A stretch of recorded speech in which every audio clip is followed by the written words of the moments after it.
আসসালামু আলাইকুম প্রিয় শিক্ষার্থী বন্ধুরা, তোমাদেরকে স্বাগত জানাচ্ছি ফোকাস বিশ্ববিদ্যালয় ভর্তি কোচিং এর পক্ষ থেকে। তোমাদের যে অ্যাডমিশনের প্রস্তুতি তথা তোমরা তো এই মুহূর্তে সামনে ইন্টারমিডিয়েট পরীক্ষা দিবে, তো ইন্টারের পরেই তোমাদের যে কাঙ্ক্ষিত গন্তব্য তথা তোমরা ঢাকা বিশ্ববিদ্যালয় সহ বাংলাদেশের যে পাবলিক বিশ্ববিদ্যালয়গুলোতে পরীক্ষা দিবে, তো সেইটারই প্রস্তুতির জন্য সাধারণ জ্ঞান অংশ নিয়ে মূলত আজকে আমরা আলোচনা করব। তো শুরুতেই আমি আমার পরিচয় দিচ্ছি। আমার নাম ইউসুফ তুরাস, আমি ঢাকা বিশ্ববিদ্যালয়ের সাবেক স্টুডেন্ট এবং বর্তমান 43তম বিসিএস শিক্ষা ক্যাডারে কর্মরত আছি এবং ফোকাসের সাধারণ জ্ঞান পার্টে তথা দীর্ঘদিন ধরেই ক্লাস নিচ্ছি। জি, ওয়ালাইকুম আসসালাম। এই দেখা যাচ্ছে আর কি অনেকেই অনেক জায়গা থেকে দেখছো, যুক্ত হয়েছো। মুন্নি জান্নাত, আহ, তারপর হচ্ছে আলমগীর হাদি। ওকে, তো তোমরা যারা মনে করো যে এটা উপকারী ক্লাস হবে, তোমাদের যারা বন্ধু বান্ধব আছে তাদেরকে শেয়ার করতে পারো। তো দেখো, মূলত আজকে আমরা কি আলোচনা করব, আমাদের আজকের কি বিষয়। তোমরা একটু এই বছরে ঢাকা বিশ্ববিদ্যালয়ের ভর্তি পরীক্ষার যে প্রশ্নটি হয়েছে এটা যদি এক নজর একটু দেখো, দেখবা যে আমাদের ঢাকা বিশ্ববিদ্যালয়ে যে প্রশ্ন হয় সেইখানে আমরা জানি যে আমাদের বাংলা, ধরো বাংলাতে কোশ্চেন হয় 15টি, মানে এমসিকিউ কোশ্চেন। ইংলিশে হয় 15টি, আর জিকে সাধারণ জ্ঞানে হয় 30টি। এটা হলো এমসিকিউ পার্ট। এই যে টোটাল এমসিকিউর মধ্যে সাধারণ জ্ঞানের 30টি। আর যদি এই বছরের কোশ্চেনটা দেখো, ঢাকা বিশ্ববিদ্যালয়ের নিয়ম হলো যে প্রতি মানে বছরে কোশ্চেন অনেকটা রোটেট হয়, মানে যে কোনো একটা পার্ট কঠিন হবে। এই তিনটার মধ্যে কি হবে, যে কোনো একটা 1/3 এই কোশ্চেনটা হয় কঠিন, যে কোনো একটা। তো দেখবা যে এই বছরে কঠিন কোশ্চেনটা হয়েছে মূলত এই জিকেতে। হ্যাঁ, জিকে এর কোশ্চেন কঠিন হয়েছে। ওকে, আর তুলনামূলকভাবে বাংলা ইংরেজি সহজ হয়েছে। গত বছরে কোশ্চেন কঠিন হয়েছিল বাংলা। ওকে, তার আগের বছর হয়েছিল ইংলিশ, মানে অনেকটা এরকম, তার মানে যে কোনোটাই কঠিন হতে পারে বা এরকম। তো আমরা আজকে দেখাবো যে সাধারণ জ্ঞান এই প্রস্তুতিটা এটা কিভাবে নিতে হয়। এটা যে শুধুমাত্র ইন্টার পরীক্ষার পরের 3 মাসের প্রস্তুতি নিতে হবে বিষয়টা তা না, একটু আগে থেকেই প্রস্তুত হইতে হবে। বিশেষ করে এই বছরে যে কোশ্চেন সেটি দেখিয়েছে যে শুধুমাত্র গদ বাঁধা মুখস্থ করলেই অনেক সময় পরীক্ষা অ্যান্সার করা যায় না। ওকে, তাহলে সেই ক্ষেত্রে এখন আমরা দেখাবো যে আসলে সাধারণ জ্ঞানের প্রস্তুতিটা আমরা কিভাবে নেব। ওকে, তো শুরুতেই আমি যে কথাটা বলতে চাই যে টোটাল সাধারণ জ্ঞানের জন্য এই যে 30 মার্কস বা সব ভার্সিটির অন্য, ধরো এটা রাজশাহী ইউনিভার্সিটি, জাহাঙ্গীরনগর, চট্টগ্রাম, জগন্নাথ, সব ভার্সিটির জন্য আমাকে সাধারণ জ্ঞানের প্রস্তুতি নিতে গেলে 4টা বিষয় সাথে রাখতে হবে, 4টা। ওকে, তাহলে এটা লিখে ফেলতে হবে। হ্যাঁ, 4 এলিমেন্টস ফর জিকে,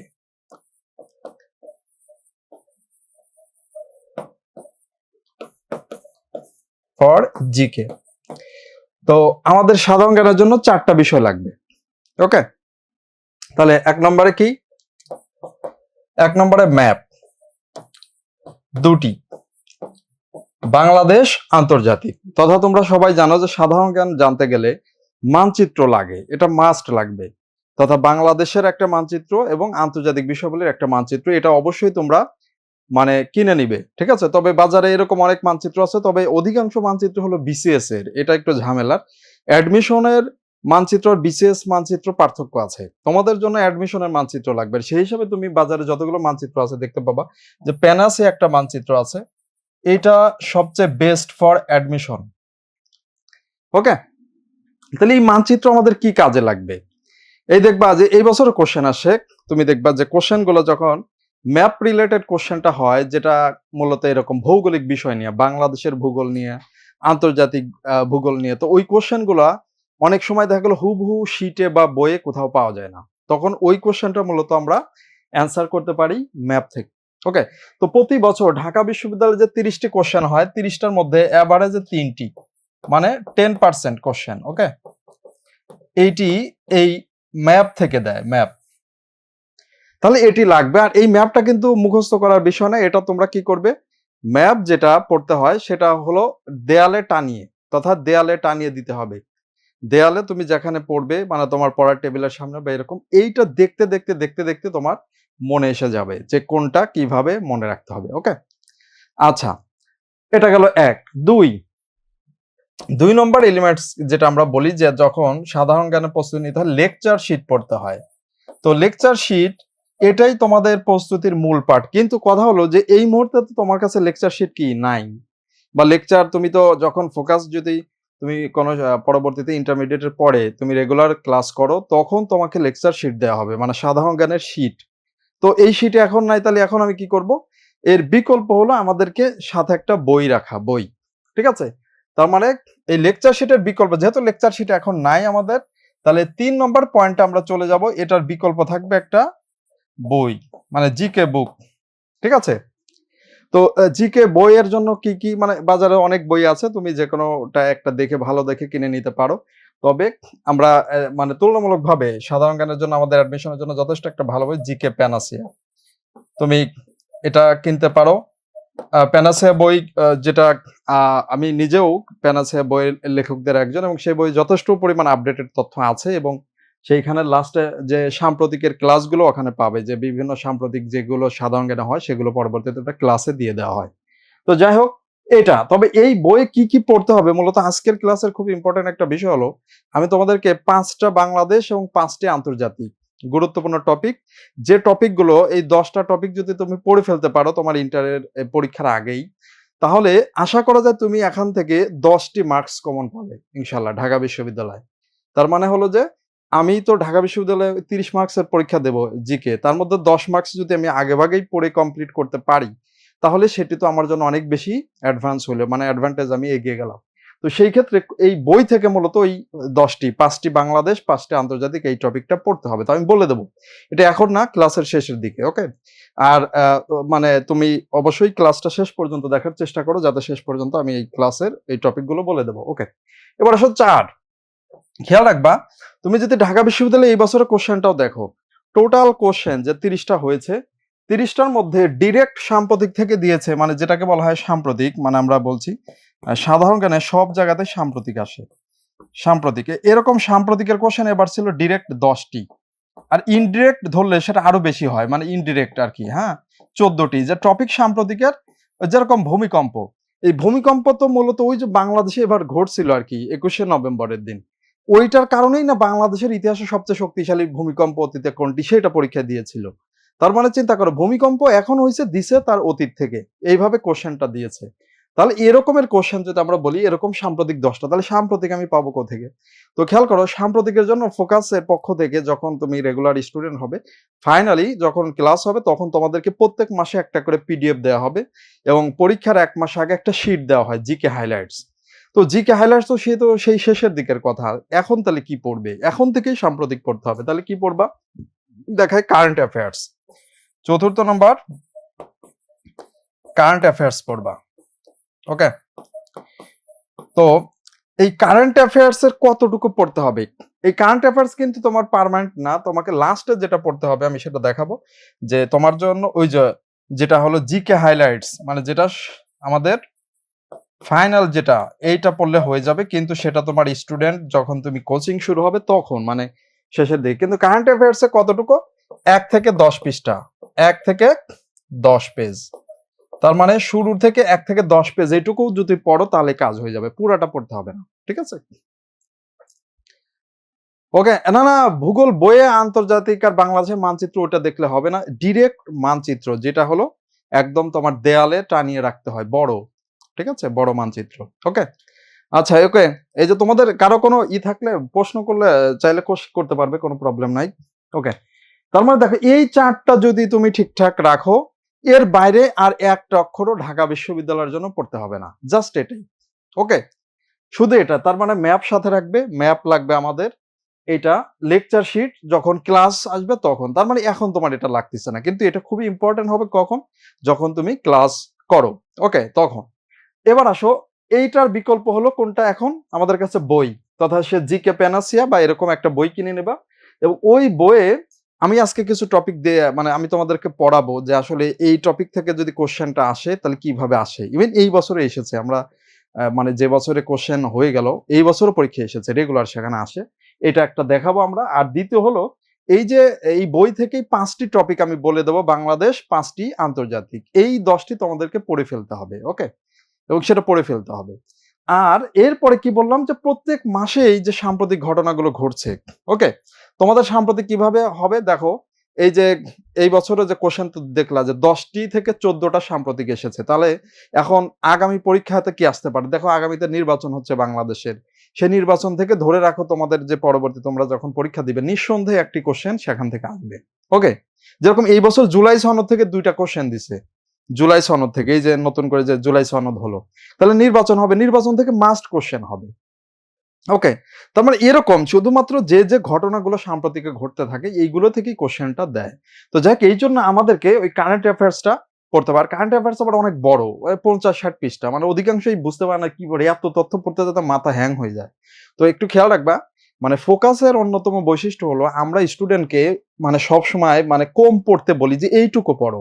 একদম পুরো দুনিয়ার সব পড়তে গেলে তোমার তো মনে থাকবে না, তো এত তথ্য তুমি পরীক্ষার আগে রিভিশন দিতে পারবা না, তার মানে পরীক্ষা ভালো অ্যান্সার করতে পারবা না। তোমার কাজ হলো যে যতটুকু তুমি পড়েছো ওইটা বারবার রিভিশন দিয়ে যাতে মনে রাখতে পারো। তাহলে এইভাবে 1 থেকে 10 পৃষ্ঠা পড়বা কারেন্ট অ্যাফেয়ার্স এর, 1 থেকে 10, ঠিক আছে? ওকে, আমি ও তো বলবো যে জিকে প্যানাস এই যে কিনেছো যিনি, এই যে তোমার হচ্ছে আফরা জাকি হাফসা, তুমি, আমি টপিক বলে দেবো আজকে যে এই টপিকটা পড়বা, আর বই কিভাবে পড়তে হয় সেটাও আমি বলবো। তবে আমি একটু আগে তোমাকে টপিকে একটা টাচ করি, একটা টপিক দেখাই, ঠিক আছে? ট্যালেন্ট হান্ট কবে হবে? আচ্ছা আচ্ছা, ঠিক আছে, ট্যালেন্ট হান্ট হবে অবশ্যই, প্রত্যেক শাখাতেই হবে। তুমি একটু সংশ্লিষ্ট শাখায় যোগাযোগ করো, ঠিক আছে? তাহলে তোমাকে জানিয়ে দিবে, ঠিক আছে? ওকে, তো আমরা দেখো, এই যে দেখো সাধারণ জ্ঞান pre admission free special class. তো আমরা একটা টপিক দেখাই, বাংলাদেশ বিষয় বলি, যেটা বহুল আলোচিত টপিক। সেই টপিক থেকে অতীতেও কোশ্চেন হয়েছে, আবার ইনশাল্লাহ ভবিষ্যতেও হবে।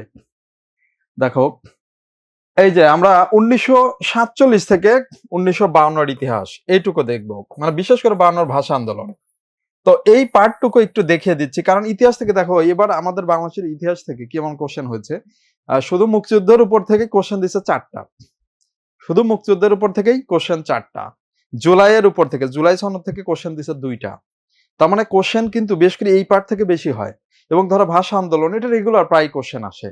তো আমরা এখন একটু এই পার্টটা দেখাই যে একটা ক্লাস করলে বিশেষ করে তুমি একটু খেয়াল রাখবা যে এই যে এই বছরের কোশ্চেন হোক বা অনেক ভার্সিটিতে এখন কোশ্চেন কিন্তু সব জায়গাতেই কম বেশি ক্রিটিক্যাল হচ্ছে।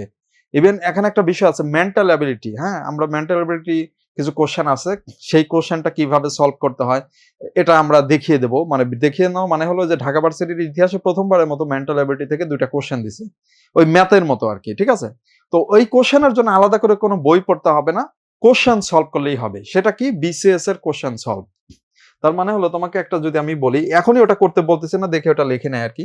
যদি 5 নম্বরে কোনো আমাদের টপিক এই থাকে, সেটা হলো যে BCS mental ability question solve, ঠিক আছে? এটা যদি করো মানে এটা সব ভার্সিটির মেন্টাল অ্যাবিলিটি কোশ্চেন হয়ে যাবে, সব ভার্সিটি। ধরো তুমি এটা ঢাকা বিশ্ববিদ্যালয়ে যে 2টা আসে সেটা হবে, জাহাঙ্গীরনগরে কিন্তু বেশ কয়েকটা আসে, ঠিক আছে? এটা হয়ে যাবে, রাজশাহীটাও হবে, চট্টগ্রামেরটা, সব ভার্সিটি। এটা যদি জাস্ট করো, ঠিক আছে? এই যে বিসিএস মেন্টাল অ্যাবিলিটির কোশ্চেন সলভ, তার মানে বিসিএস এটা যে কোনোটা একটা কিনে নিতে পারো তুমি, ঠিক আছে? এটা পড়লে, তবে এটা তুমি চাইলে পরেও কিনতে পারো, এখনই কিনতে হবে না, তুমি বইটা এখন আগে কিনে ফেলো, জিকে পেন আছে বা এরকম একটা বই কিনে ফেলো, ঠিক আছে? ও কারেন্ট অ্যাফেয়ার্স কোন আছে? প্রফেসর, কারেন্ট অ্যাফেয়ার্স তো প্রফেসরেরটাই, মানে অন্য কারেন্ট অ্যাফেয়ার্স কি অন্য নাম নিছে নাকি, হয়তো হতে পারে আর কি, কিন্তু মেইন হলো প্রফেসরেরটা, ঠিক আছে? ওকে, 2025-26 সাল কবে আহ আহ, কি এনে মানে জাতীয় বিশ্ববিদ্যালয় পরীক্ষা? আচ্ছা, জাতীয় বিশ্ববিদ্যালয় পরীক্ষা সবার শেষে দিবে, এটা তো মানে সবার শেষ, নির্বাচন হোক তারপরে। একটু খেয়াল করো, আমি এখন এই টপিকটা দেখাই, এই টপিক থেকে দেখো কোশ্চেন কিভাবে অতীতে এসেছে। একটু খেয়াল করো যে আমরা ওই যে একটা সেই কথা জানি, পলাশীর যুদ্ধ কত সালে? 1757।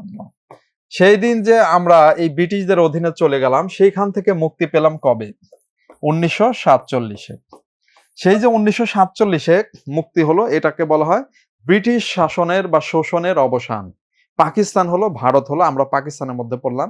তো সেটা হলো এই যে 190 বছরেরই। তো খেয়াল করো এটা কবে হয়েছিল? 1947 সালের 18 জুলাই। এই যে ভারত স্বাধীনতা আইন, এইটা পাশ হয়ে যায়, যে তখন এটা স্পষ্ট হয়ে যায় যে ভারতবর্ষ 2টি রাষ্ট্র হবে, একটা না 2টা। একটা হবে হিন্দু সংখ্যাগরিষ্ঠ অঞ্চল নিয়ে ভারত বা হিন্দুস্তান, আর একটা হবে মুসলিম সংখ্যাগরিষ্ঠ, সেটা হলো পাকিস্তান। ওকে, এবং একটা ইন্টারেস্টিং বিষয় বলি যে আমাদের ইতিহাস যদি তোমরা পড়ো, দেখবে যে মূলত পাকিস্তান বানিয়েছিল এই বাংলার মানুষজন। খুবই ইন্টারেস্টিং বিষয়। এই বাংলার মানুষ পাকিস্তান বানিয়েছে, এই বাংলার মানুষ আবার 1971 সালে বাংলাদেশ বানিয়েছে। তার মানে এইখানকার মানুষই সবকিছু করেছে। এটা কিভাবে একটু খেয়াল করো, যে তোমরা অবাক হয়ে যাবে যে পাকিস্তানের ইতিহাসে যারা পাকিস্তানের ওই সাইডের লোকজন, ওরাই অধিকাংশ পাকিস্তানের মানে ছিল না, কথা পাকিস্তান যে হবে এটার পক্ষে জোরদার ভাবে অবস্থান নেয় নাই। কিরকম তোমাকে বলি, 1946 সালে একটা নির্বাচন হয়েছিল, 1946, হ্যাঁ আমি এটা মুছে দিচ্ছি। দেখো 1946 সাল নির্বাচনটা ছিল এমন, ওই সময়ে তোমরা জানো যে দেখি একটা কোশ্চেন করি, তোমাদের কারো পড়াশোনার কি অবস্থা, ঠিক আছে? যে আচ্ছা ওকে, একটু খেয়াল করো যে ঘটনাটা কি, যে 1946 সালে ভারতবর্ষে মোট 11টা প্রদেশ ছিল। ওই সময় ধর্মের ভিত্তিতে ভোট হইতো। মানে একটা দেশে ধরো খেয়াল করো যে ধরো মানে ওই সময় বাংলা প্রদেশে 60% ছিল মুসলমান, তাহলে টোটাল ধরো আসন ছিল যে প্রায় 300টার মতো, তার 60% থাকবে মুসলিমদের জন্য আর 40% হিন্দুদের জন্য, ঠিক এইভাবে। ওকে, তার মানে মুসলিমরা মুসলিম প্রার্থীকে ভোট দিবে, হিন্দুরা হিন্দু প্রার্থীকে ভোট দিবে, এরকমই নিয়ম ছিল। তো খেয়াল করো 11টা প্রদেশ ছিল টোটাল ভারতবর্ষে, এর মধ্যে 4টা ছিল মুসলিম। তাহলে এখন খেয়াল করা যাক মুসলিম প্রদেশ যারা, ওই যে পাকিস্তানের ওই সাইডে 3টা ছিল, একটা ছিল পাঞ্জাব, আর একটা ছিল সিন্ধু, আর একটা ছিল উত্তর পশ্চিম সীমান্ত প্রদেশ, ওইখানে মুসলমানরা বেশি থাকে, আর এই সাইডে বাংলা প্রদেশে বেশি থাকে। তাহলে এইখানে ভোটাভুটি সব প্রদেশেই হচ্ছে, তাহলে এই প্রদেশগুলোতে তো মুসলিম লীগকে জিততেই হবে। তার কারণ মুসলিম লীগ যদি না যেতে তাহলে তো পাকিস্তান হবে না। কিন্তু খেয়াল করো কি ঘটনা ঘটাইছে, পাকিস্তানের মেইন সেন্টার যে পাঞ্জাব প্রদেশ, সেখানকার মানুষ মুসলিম লীগকে ভোট দেয় নাই, ওরা পাকিস্তানের পক্ষে ভোট দেয় নাই। খেয়াল করো পাঞ্জাবের মানুষ, মানে যারা পরবর্তীতে পাকিস্তান মূলত তারা নিয়ন্ত্রণ করতো, মানে পরিচালনা করতো, তো এই পাঞ্জাবের লোকজন কংগ্রেসকে ভোট দেয় নাই, মানে এই যে কংগ্রেস যে আছে একে ভোট দেয় নাই, ভোট দিছে একটা ওই যে জাতীয় পার্টি মার্কা থার্ড পার্টি আর এক দলকে, তার নাম ইউনিয়নিস্ট পার্টি, মানে তারা সমাজতন্ত্রী। তার কথা ভারত পাকিস্তান কিছু বুঝি না, সমাজতন্ত্রই মেইন কথা। তার মানে ও ওইদিকে চলে গেছে, তাহলে চিন্তা করো কি অবস্থা আর কি। তো যাই হোক, তার মানে পাঞ্জাব যে সবচেয়ে গুরুত্বপূর্ণ প্রদেশ সেটা কিন্তু গেল, একটা গেছে। এবার আসো 2 নম্বরে, সেটা হলো সিন্ধু প্রদেশ। সিন্ধু, ঠিক আছে? এই সিন্ধু প্রদেশ যেটা মানে যেটা এই যে ভারতের পাকিস্তানের করাচি যেটা এলাকা, ওইখানে মুসলিম লীগ সংখ্যাগরিষ্ঠতা পায় নাই এককভাবে। ওইখানে ওই যে কিছু কিছু মানে ছোটখাটো দল আছে স্থানীয়, ওদের সাথে ও জোট করছে। এখন ওই স্থানীয় দলগুলো বলছে কি, যদি তুই আমাকে মুখ্যমন্ত্রী না দিস তাহলে কিন্তু আমি কংগ্রেসের সাথে চলে যাব, তুই এখানেও কিন্তু তোর পতন হয়ে যাবে। তো শেষ পর্যন্ত এইখানে ওই ছোট যে দল আছে ওকে মুখ্যমন্ত্রী পদ বানাইছে, যে ভাই তুই ক্ষমতায় থাক, আমার খালি আমাকে সাথে রাখ, এইটুকু হলেই হবে। তো মূল কথা হলো খেয়াল করো যে এই যে দ্বিতীয় যে প্রদেশ সিন্ধুতে, সেখানে কি মানে এই ক্ষমতা আসতে পারে নাই। 3 নম্বরে যেটা আজকে আমরা যেটা বলি উত্তর পশ্চিম সীমান্ত প্রদেশ, সেই প্রদেশেও মূলত জিততে তো পারে না, ডিরেক্ট কংগ্রেস জিতে গেছে। এই যে দেখি তো আমাদের একটা কোশ্চেন করে অ্যান্সার দিতে হবে, সীমান্ত গান্ধী কে? সীমান্ত গান্ধী একটা উপাধি আছে। ওই নির্বাচনে জিতছিল সীমান্ত গান্ধী, কংগ্রেস করতে, একজন বিখ্যাত মুসলিম পাঠান নেতা, ওই যে আফ্রিদি গোত্রের আর কি, এরকম সীমান্ত গান্ধী। কেউ পারো না? এই কি অবস্থা, পড়াশোনা তো ঠিকঠাক করে করতেছ না। সীমান্ত গান্ধী, এই লোকটার নাম হলো খান আব্দুল গাফফার খান, এ জিতে গেছে আর কি। তার মানে চিন্তা করো ওই সাইডে 3টা মুসলিম সংখ্যাগরিষ্ঠ অঞ্চল, 3টার কোনোটাতেই মুসলিম লীগ এককভাবে জিততে পারেনি, ইভেন কংগ্রেস পর্যন্ত জিতে গেছে। তাহলে ওয়ান একটা প্রদেশ বাকি থাকে, ওই প্রদেশ যদি হেরে যায় জীবনে পাকিস্তান হইতো না, মানে রাষ্ট্র শুধু ভারত হইতো, ঠিক আছে? এবং সেক্ষেত্রে তো অবস্থা এই যে আমাদের মোদি দাদু, সেই তো দেখা গেল দেশ চালাই দিতে একা একাই, আর তার যে অবস্থা তা তো জানতেই দিত। যাই হোক, তাহলে 3টা কোনোটাতে এককভাবে জিততে পারে নাই। 4 নম্বর প্রদেশ বলে রাখা ভালো, এই 4 নম্বর প্রদেশের যত মানুষ থাকে এই 3 প্রদেশ মিলেও এত মানুষ থাকে না, এই এত বড় প্রদেশ বাংলা, এইখানকার 93% আসনে জিতে গেছে কারা? মুসলিম লীগ। 93%, মানে বাংলার মানুষ এটা চোখ বুঝে ভোট মারি দিছিল মুসলিম লীগকে, যে কিচ্ছু বুঝি না ভাই, একটাই বুঝি পাকিস্তান। তার মানে ডাইরেক্ট এইভাবে ভোট দেওয়ার কারণেই ওই যে তখন হোসেন শহীদ সোহরাওয়ার্দী অবিভক্ত বাংলার শেষ মুখ্যমন্ত্রী যিনি ছিলেন, এটি হয়, এর ফলে পাকিস্তান হয়েছিল। তার মানে তুমি চিন্তা করো এই পাকিস্তান মূলত এইভাবে হয়েছে, ঠিক আছে? এটাই ছিল বাংলার মানুষের এই এত ভোটের কারণে মূলত এই মানে এটা হয়, পাকিস্তান হয়। তার মানে এই প্রদেশে একমাত্র প্রদেশ ছিল যে প্রদেশে জিতে গিয়েছিল, এছাড়া আর কোনো প্রদেশে মুসলিম লীগ সরকার গঠন করেনি। তো যাই হোক, তাহলে আমরা দেখো এই যে 190 বছর শোষণ শেষে মূলত বাংলার মানুষের এই বলিষ্ঠ ভূমিকার কারণে তখন পাকিস্তান হয়। এখন খেয়াল করো 18ই জুলাই এটা কিন্তু পাশ হয়ে গেছে আইন, 1947-এ। আর পাকিস্তান কবে হলো আমরা জানি 14ই আগস্ট। আর ভারত 15ই আগস্ট। ওকে, এখন একটু খেয়াল করো, এই যে 14ই আগস্ট 15ই আগস্ট পাকিস্তান হলো, এই দুই দেশের তো সীমানা করতে হবে না, যে কোনটা কোন সাইডে, পাকিস্তানের কোনটা, বাংলাদেশ মানে ভারতের কোনটা। তাহলে খেয়াল করো, এই যে আমাদের যে বাংলাদেশ ভারত, ঠিক আছে, মানে এই যে সীমান্ত আছে, এই সীমান্তের নামটা কি? বাংলাদেশ ভারত সীমান্ত রেখার নাম কি? এটা তো পারার কথা। বাংলাদেশ ভারত সীমান্ত রেখার নাম, উত্তর পশ্চিম সীমান্ত প্রদেশের নাম হলো খাইবার পাখতুনখোয়া। এখন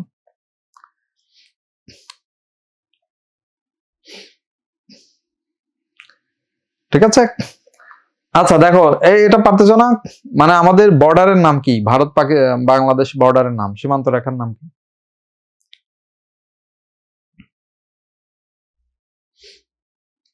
অ্যান্সার করো।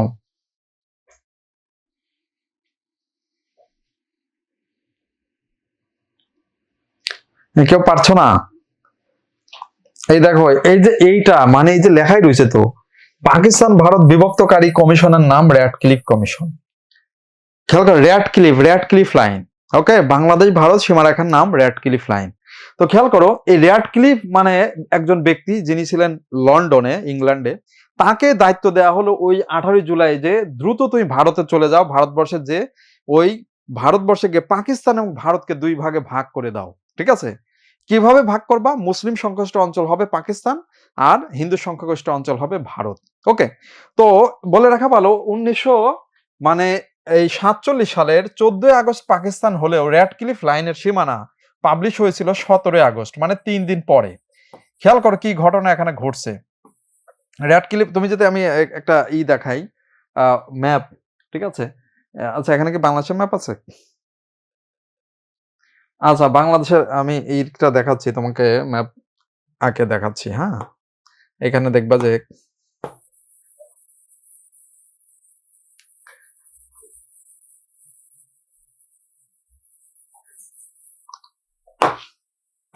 ধরো আমাদের এই যে এটা হলো বাংলাদেশ। হ্যাঁ, ধরো বাংলাদেশ। তো খেয়াল করো, আমাদের বাংলাদেশের এই সীমান্ত, এটা তাহলে কি আঁকলো? রেড ক্লিফ এঁকেছে। তো রেড ক্লিফ জীবনে মানে সে কোনোদিন বাংলাও আসে নাই, পাকিস্তানেও যায় নাই। ভারতের দিল্লিতে বসেই মাত্র, ওরা হাতে সময় ছিল মাত্র 27 দিন। এই 27 দিনের মধ্যে সীমানা ভাগ করতে হবে, চিন্তা করো। তো ওই যুগে তার ইন্টারনেট ছিল না, গুগল ছিল না, ফেসবুক ছিল না, যে বা যদি এখনকার যুগ হলে তো কোনো কথাই নাই, যে কাউকে যদি বলে এই সন্দেহ তুই এদের মধ্যে জমি জমা ভাগ করে দে, ও যা করবি নি, চ্যাট জিপিটিতে একটা সার্চ দিবি নি, ঠিক আছে, যে তোমার কত পার্সেন্ট, তোমার কত পার্সেন্ট, সার্চ দিলে ও দিবি না, এই যে এআই চ্যাট জিপিটি এইটুকে এর মধ্যে পড়ছে, এর মধ্যে পড়ছে। কিন্তু আগের যুগে তো এটা ছিল না। তো যাই হোক, ও কি করছে, ও দেখছে যে এই বাংলাও যাওয়া সম্ভব না, পাঞ্জাবেও যাবে না, মানে ভাগ হয়েছিল মূলত বাংলা প্রদেশ আর পাঞ্জাব প্রদেশ। দিল্লিতে মানচিত্র কিনে নিয়েছে, দিল্লিতে বসে ওই মানচিত্রের মধ্যে আঁকাআঁকি করে দিয়ে এই সীমানা সে কি করছে, ভাগ করে দিয়ে গেছে। এই জন্য দেখবে আমাদের বাংলাদেশের মানচিত্র কি সুন্দর আঁকা বাঁকা, এরকম আঁকা বাঁকা মানচিত্র কিন্তু দুনিয়াতে কোথাও নাই। তার কারণ এই অসাধারণ কাজটা করছে হলো রেড ক্লিফ। ঠিক আছে, তো দেখো সে কি কাণ্ড ঘটাইছে। খেয়াল করো, আমাদের এই যে এই সাইডে কিন্তু দেখবা যে যশোর জেলা আছে। হ্যাঁ, যশোর, এই যশোর কুষ্টিয়ার সামনে কিন্তু ভারতের এই জেলার নামটা হলো নদিয়া। নদিয়া, খেয়াল করো, নদিয়া, এবং নদিয়া শুধু না, এর নিচে আরেকটু বলি, এই খেয়াল করো আমাদের সাতক্ষীরা যে জেলা আছে, সাতক্ষীরা জেলার সামনেই তিতুমিরের জন্মস্থান বারাসাত, নারকেল বাড়িয়া, এটার নাম আমরা শুনেছি নারকেল বাড়িয়ার বাঁশের কিল্লা। কিন্তু এটা আমরা বুঝিনি কি নারকেল বাড়িয়া গেল কই, তিতুমির যে বিদ্রোহ করছিল সেটা কই। ঠিক আছে, তো খেয়াল করো, এই তিতুমির যে বিদ্রোহ করছিল ওটা কিন্তু সুন্দরবন, আমাদের সাতক্ষীরার একদমই সামনে। ওই জায়গাটার নাম হলো বসিরহাট। এই দেখো, এটা হলো বসিরহাট। হ্যাঁ, বসিরহাটের 70% মানুষ হলো মুসলিম। 70%, মানে এই 2026 সালেও 70% মানুষ কি মুসলিম। কিন্তু ওটা মাইরে দিয়েছে কোথার মধ্যে? এই বসিরহাট চলে গেছে কার মধ্যে? পশ্চিমবঙ্গে, মানে ভারতের মধ্যে মারি দিয়েছে। এই কে? রেড ক্লিফে কাজ করছে। ধরে নিলাম যে হয়তো ভুল হয়ে গেছে, যে সুন্দরবনের মধ্যে দিয়ে লাইন একদিক দিয়ে যাবে, চলে গেছে আর একদিক দিয়ে আর কি। কিন্তু এখানে কিন্তু একটা বিষয় হয়ে গেছে, যদি এই বসিরহাট সহ বাংলাদেশকে দেওয়া হতো তাহলে কিন্তু সুন্দরবন পৃথিবীর বৃহত্তম ম্যানগ্রোভ ফরেস্ট, এটা মূলত এক দেশের মধ্যে পড়তো, আমাদের বাংলাদেশের মধ্যে। তার মানে হলো যে এটা আমাদের জন্য খুবই জরুরি ছিল, কিন্তু দেখা গেলো সুন্দরবনও ভাগ হয়ে গেছে। মানে শুধু ভাগে মানে আমাদের এই যে রয়্যাল বেঙ্গল টাইগার, এটা কিন্তু বেশিরভাগ এখন সুন্দরবনের সাইডে আছে, বাংলাদেশের সাইডে মাত্র 114টা 125টা, আর ভারতের ওই সাইডে কিন্তু এখন বাঘ 350টা। তারপরে বাঘ এই কোণা থেকে মাইগ্রেশন করে ওই কোণা চলে গেছে, কিন্তু বনটা যদি পুরোটাই আমাদের মধ্যে থাকলো নি, তো বাঘ তো সবই আমাদের মধ্যে থাকতো। তো যাই হোক, এটা গেছে, আচ্ছা ধরলাম একটা নাই ভুল হয়েছে, কিন্তু এই যে ইসের সামনে কুষ্টিয়ার সামনে, যশোরের সামনে নদিয়া জেলা, এটা 62% মুসলিম। এটাও মারছে কার কার মধ্যে? শুধুমাত্র নদিয়ার একটা অংশ কুষ্টিয়া ফেলাইছে, বাংলাদেশের বাকি সব কোথায়? ভারতে। এটা নাই ধরলাম ভুলে চলেই গেছে, কিন্তু ভারতবর্ষের মধ্যে বিখ্যাত মুসলিম এলাকা যেটা মুর্শিদাবাদ, যেখানে কিন্তু মুসলিমদের রাজধানী ছিল। বাংলার যত বিখ্যাত, তোমরা যখন ইতিহাস পড়বে দেখবা, ওই যে আমাদের বড় বড় মসজিদ, এই যে মানে গৌড়ের বড় সোনা মসজিদ, কদম রসুল দুর্গ, ইভেন সিরাজউদ্দৌলার যে যত যা কিছু আছে মুর্শিদাবাদে, এই সব কিছু ছিল মুর্শিদাবাদে। এবং মুর্শিদাবাদ আজ অব্দি 70% মুসলিম অধ্যুষিত এলাকা। এবং তোমরা সবাই জানো এখন কিন্তু একটা আসতে পারে নতুন, যে নতুন বাবরি মসজিদ কোথায় হচ্ছে, নতুন বাবরি মসজিদ, এই যে একটা আলোচনা আসলো না, ভারতে সবাই ইট মিট নিয়ে চলে যাচ্ছে, এই কোন জায়গায়? এই মুর্শিদাবাদে।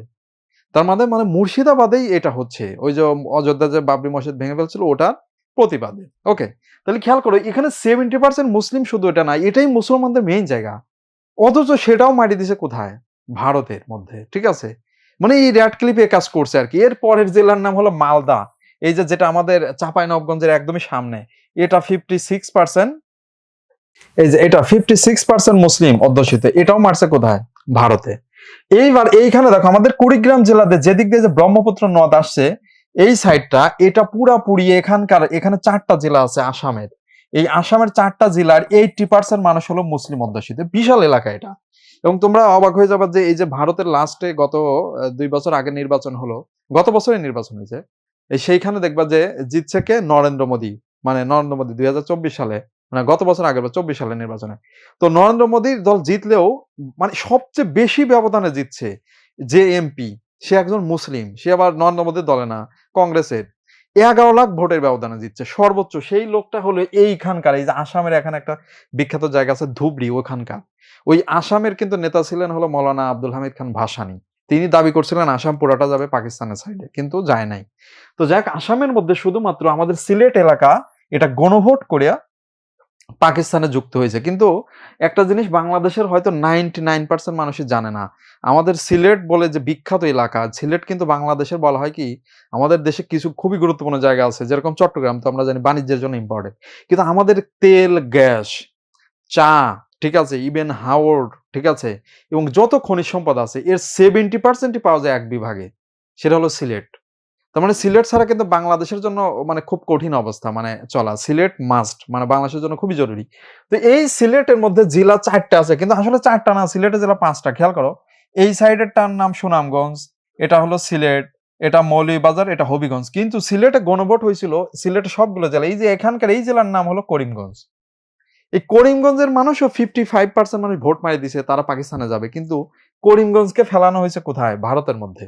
তার মানে খেয়াল করো যে কি ঘটনা সেখানে ঘটেছিল। তার মানে হলো ওই যে বাংলাদেশেরই অন্তর্ভুক্ত হওয়া এরকম হওয়া উচিত ছিল, কিন্তু রেড ক্লিপ সেগুলোকে মারি দিছে কোথায়? এই যে তাড়াহুড়ো করতে যে কাণ্ড ঘটাইছে, ঠিক আছে। এবং ঘটনা কি এখানে খেয়াল রাখবা, 14 তারিখে যখন পাকিস্তান হয়ে গেছে, এই এলাকার মানুষ কিন্তু মনে করছে তারা পাকিস্তানে চলে গেছে।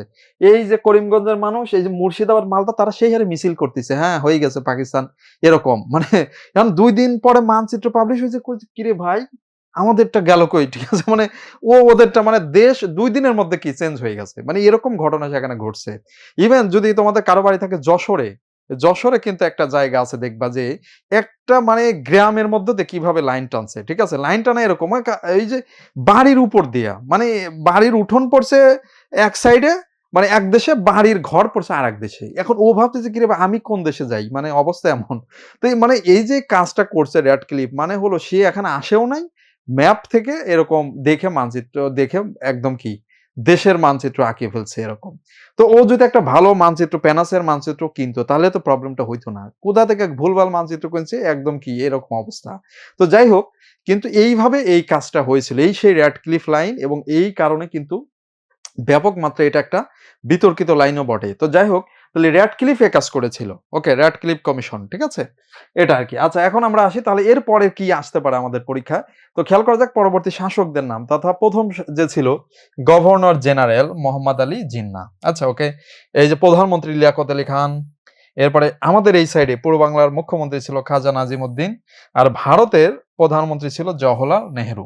ওকে, এবং এখানে একটা জিনিস খেয়াল রাখবা, স্বাধীন ভারতেরও প্রথম গভর্নর জেনারেল কিন্তু মাউন্ট ব্যাটেন, ওই ব্রিটিশ গভর্নর যে ওকেই রেখে দিয়েছিল ভারত, ঠিক আছে? মানে উনি সর্বশেষ ব্রিটিশ শাসক, একই সাথে ভারতের প্রথম গভর্নর জেনারেল। ওকে, তো এখন আমরা একটু আসি আমাদের ভাষা আন্দোলন নিয়ে, ঠিক আছে? এর পরেরটাই আমাদের ভাষা আন্দোলন আছে, আমি একটু দেখাবো।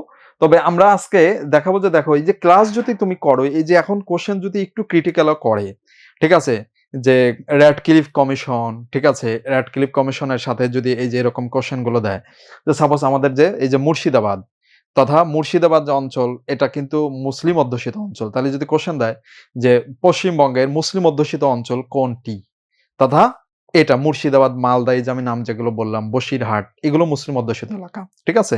তথা আসামের ধুবড়ি, ধুবড়ি অঞ্চল, ঠিক আছে, এটা হলো বিখ্যাত এলাকা, যেটা হলো ওই যে মুসলিম অধ্যুষিত, ঠিক আছে?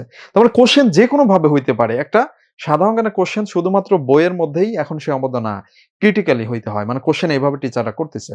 ওকে, তো এখন আমরা দেখো, এই যে এখানে দেখাচ্ছে যে অনেকেই যুক্ত হয়েছে আর কি, এই যে নতুন আর কি সোনালী রোদ্দুর, এরকম আরো যারা আছো তোমরা মানে করবে আর কি, তোমাদের কোনো কিছু জানা থাকলে সেটাও কোশ্চেন করবা, সেই আলোকে আমরা এটা আগাবো। তো খেয়াল করো, এখানে আমাদের ভাষা আন্দোলন, ভাষা আন্দোলন দেখো এটা কি আন্দোলন, রাষ্ট্রভাষা আন্দোলন। রাষ্ট্রভাষা, যে একটা রাষ্ট্রের সাংবিধানিকভাবে স্বীকৃত ভাষা যেটাকে, সেটাকে রাষ্ট্রভাষা বলা। আর মাতৃভাষা মানে কি, আমাদের মুখের, যেটা মায়ের মুখ থেকে শোনা ভাষা, মানে আমাদের যেটা নেটিভ ল্যাঙ্গুয়েজ সেটা।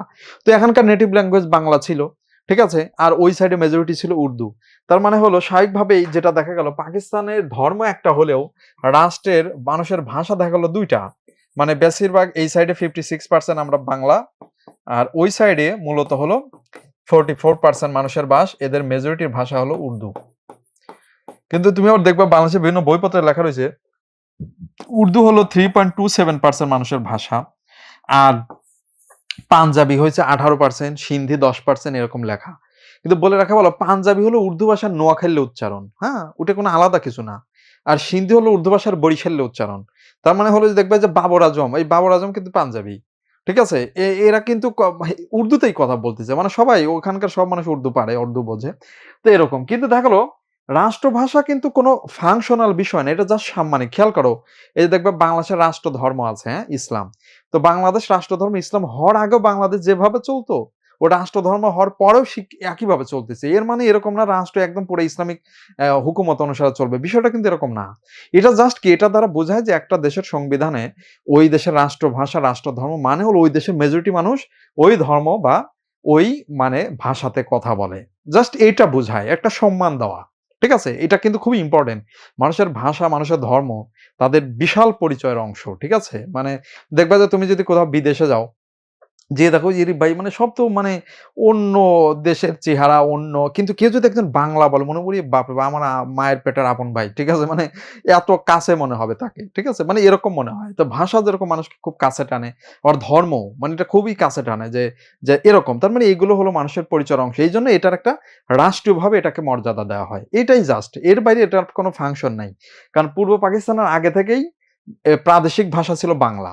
তার মানে এখানে বাংলা অফিসিয়াল, অফিস আদালতে পরীক্ষা-টরীক্ষা সবকিছু বাংলা হবে। ঠিক আছে? কিন্তু সম্মান জানানোর বিষয়। তো সম্মান জানানোর বিষয় কি রে? তাহলে ২ টা রাষ্ট্রভাষা হোক। কিন্তু দেখা গেল এরা ঘোষণা মানল যে একটি রাষ্ট্রভাষা হবে। সেটা হলো Urdu, and only Urdu shall be the state language of Pakistan. ১ম বলেছিল মোহাম্মদ আলী জিন্নাহ, তখনই এটার প্রতিবাদ হয়। পরবর্তীতে এটা বলেছে খাজা নাজিমউদ্দিন। এটা। তো খেয়াল করো, এটার প্রতিবাদে একটা খুবই গুরুত্বপূর্ণ প্রতিষ্ঠান দাঁড়িয়ে, মানে যেটা করা হয়েছিল সেটা হলো এই যে তমুদ্দুন মজলিস, ঠিক আছে? এটা আরকি। তমুদ্দুন মজলিস এটা গঠিত হয়েছিল ১৯৪৭ সালের ১ সেপ্টেম্বর। প্রতিষ্ঠাতা অধ্যাপক আবুল কাশেম। ইনি কিন্তু আচ্ছা দেখি এইবার কোশ্চেনটা পারবে। এই অধ্যাপক আবুল কাশেম কোথাকার অধ্যাপক ছিল এবং কোন বিভাগের? ওকে, এটা তো পারার কথা, বলো দেখি। অধ্যাপক আবুল কাশেম কোন বিশ্ববিদ্যালয়ের কোন বিভাগের অধ্যাপক? হুম? বিশ্ববিদ্যালয় আর ইসের বিভাগের নাম লিখবে।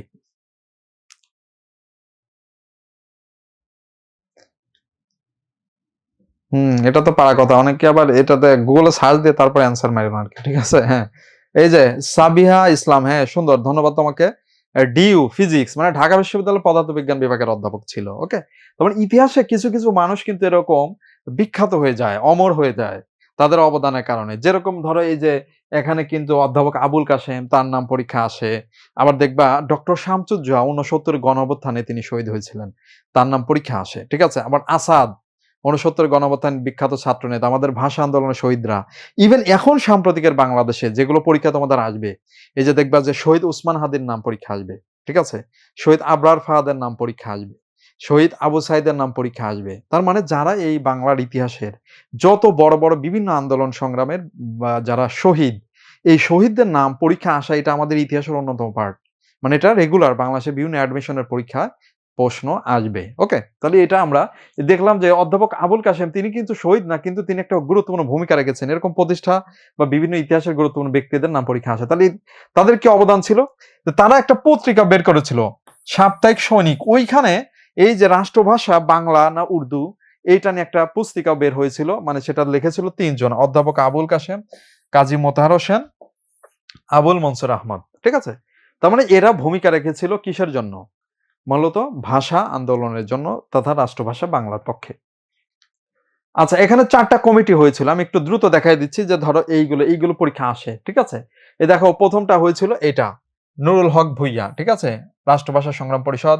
এরপরে ২য় টা হয়েছিল এটা ১৯৪৮ এ শামসুল আলম ছিল এটার প্রধান। আর ঢাকা বিশ্ববিদ্যালয় মানে ঢাকা ভার্সিটির শিক্ষকরা ১৯৫০ সালে কয়েকজন বলছে কি, "ওই রাষ্ট্রভাষা একটা হইলেই হয়। এটা নিয়ে তো আর কি ঝামেলা? এই একটা দিয়ে দাও।" কারণ স্টুডেন্টরা বলছে বলে কি একটা দিয়ে দাও মানে কি? কিসের? এ তো ক্লাসই করব না। যা ঠিক আছে? কারণ হলো আমরা খুব ভালো করে চিনি ঢাকা ভার্সিটি কিন্তু এই ভাষা আন্দোলনের মাধ্যমেই মূলত কি হয়েছিল? মূলত এই যে রাজনীতিতে সচেতনতা থেকে শুরু করে সবকিছু মানে এই ঢাকা ভার্সিটি বলে রাখা ভালো যে প্রতিষ্ঠার পর থেকে মানে এ পর্যন্ত যত বড়, বড় আন্দোলনের নেতৃত্ব দিচ্ছে পৃথিবীর ইতিহাসে কোন ভার্সিটি এত আন্দোলন সংগ্রামের নেতৃত্ব দেয় নাই। এটাই ঢাকা বিশ্ববিদ্যালয়ের মানে স্পেশালিটি। মানে অন্য অক্সফোর্ড, ক্যামব্রিজ কারাও এত বড়, বড় আন্দোলন করে নাই। ঢাকা ভার্সিটি হলো আন্দোলনের জন্য বিখ্যাত। যদি পৃথিবীতে বলা হয় যে মানে পলিটিক্যাল কন্ট্রিবিউশন এর জন্য ১ নং ইউনিভার্সিটি কোনটি? আমার বিশ্বাস নিঃসন্দেহে এটা ঢাকা ভার্সিটি হবে। ঠিক আছে? মানে এখানে তো স্টুডেন্টরা দেখা গেল তুমি যদি চান্সও পাও, দেখবা যে কি? যে মানে যেকোনো কিছুতেই এটা রাষ্ট্রের সেন্টার জায়গা। বিধায় দেখা যায় কি? স্বাভাবিকভাবেই এখানে রাজনৈতিক সচেতনতা বেশি থাকবে। এই যে এখন তো আরো ডাকসু হয়েছে।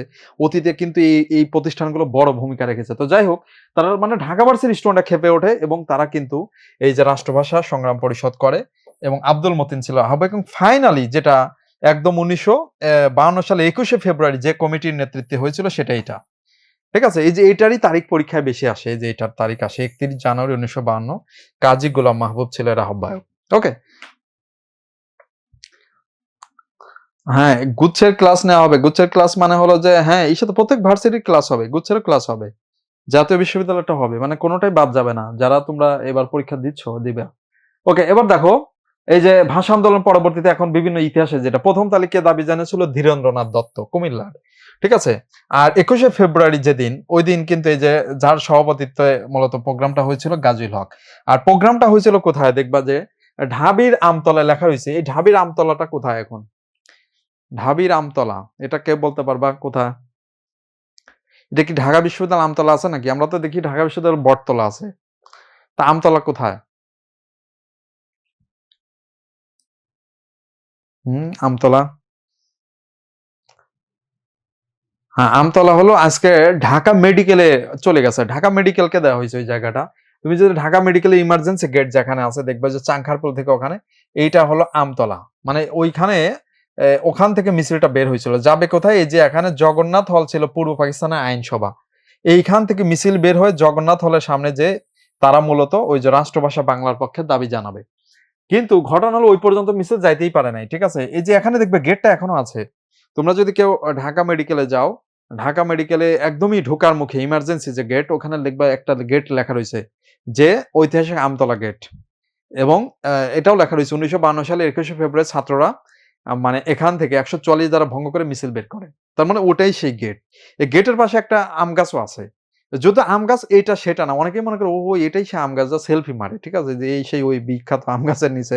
কিন্তু ঘটনা হলো আম গাছ মরে গেছিল পরে আরেকটা লাগানো হইছে আরকি। ঠিক আছে? ওটা ডুপ্লিকেট আম গাছ। কিন্তু মূল কথা হলো যে এইখান থেকে মিছিলটা বের হয়েছে, বের হয়ে তারা যাবে এইখানে, ঠিক আছে, জগন্নাথ হলে, কারণ ওইটাই ছিল পূর্ব পাকিস্তান আইনসভা, কিন্তু ওই পর্যন্ত যাইতেই পারে নাই। এই যে আমাদের ঢাকা বিশ্ববিদ্যালয়ের কলা ভবন, এখানে কলা না, আইন অনুষদ, এখানে এই আইন অনুষদের সামনে যখন মিছিল আসছে, এখান থেকে গুলি চালানো হয়েছে এবং সেখানে সালাম, জব্বার, রফিক, বরকত, শফিউর এরা শহীদ হয়েছে। ওকে, তো এইখানে প্রথম শহীদ কে? রফিক। কিন্তু একটু খেয়াল করা যাক, আমাদের আন্দোলন সংগ্রামের ইতিহাস ঘাটলে দেখা যায় যে ওই যে মানে যারা মানে মিছিল করে, মানে অধিকাংশ তারা শহীদ হয় না, শহীদ হয় কারা?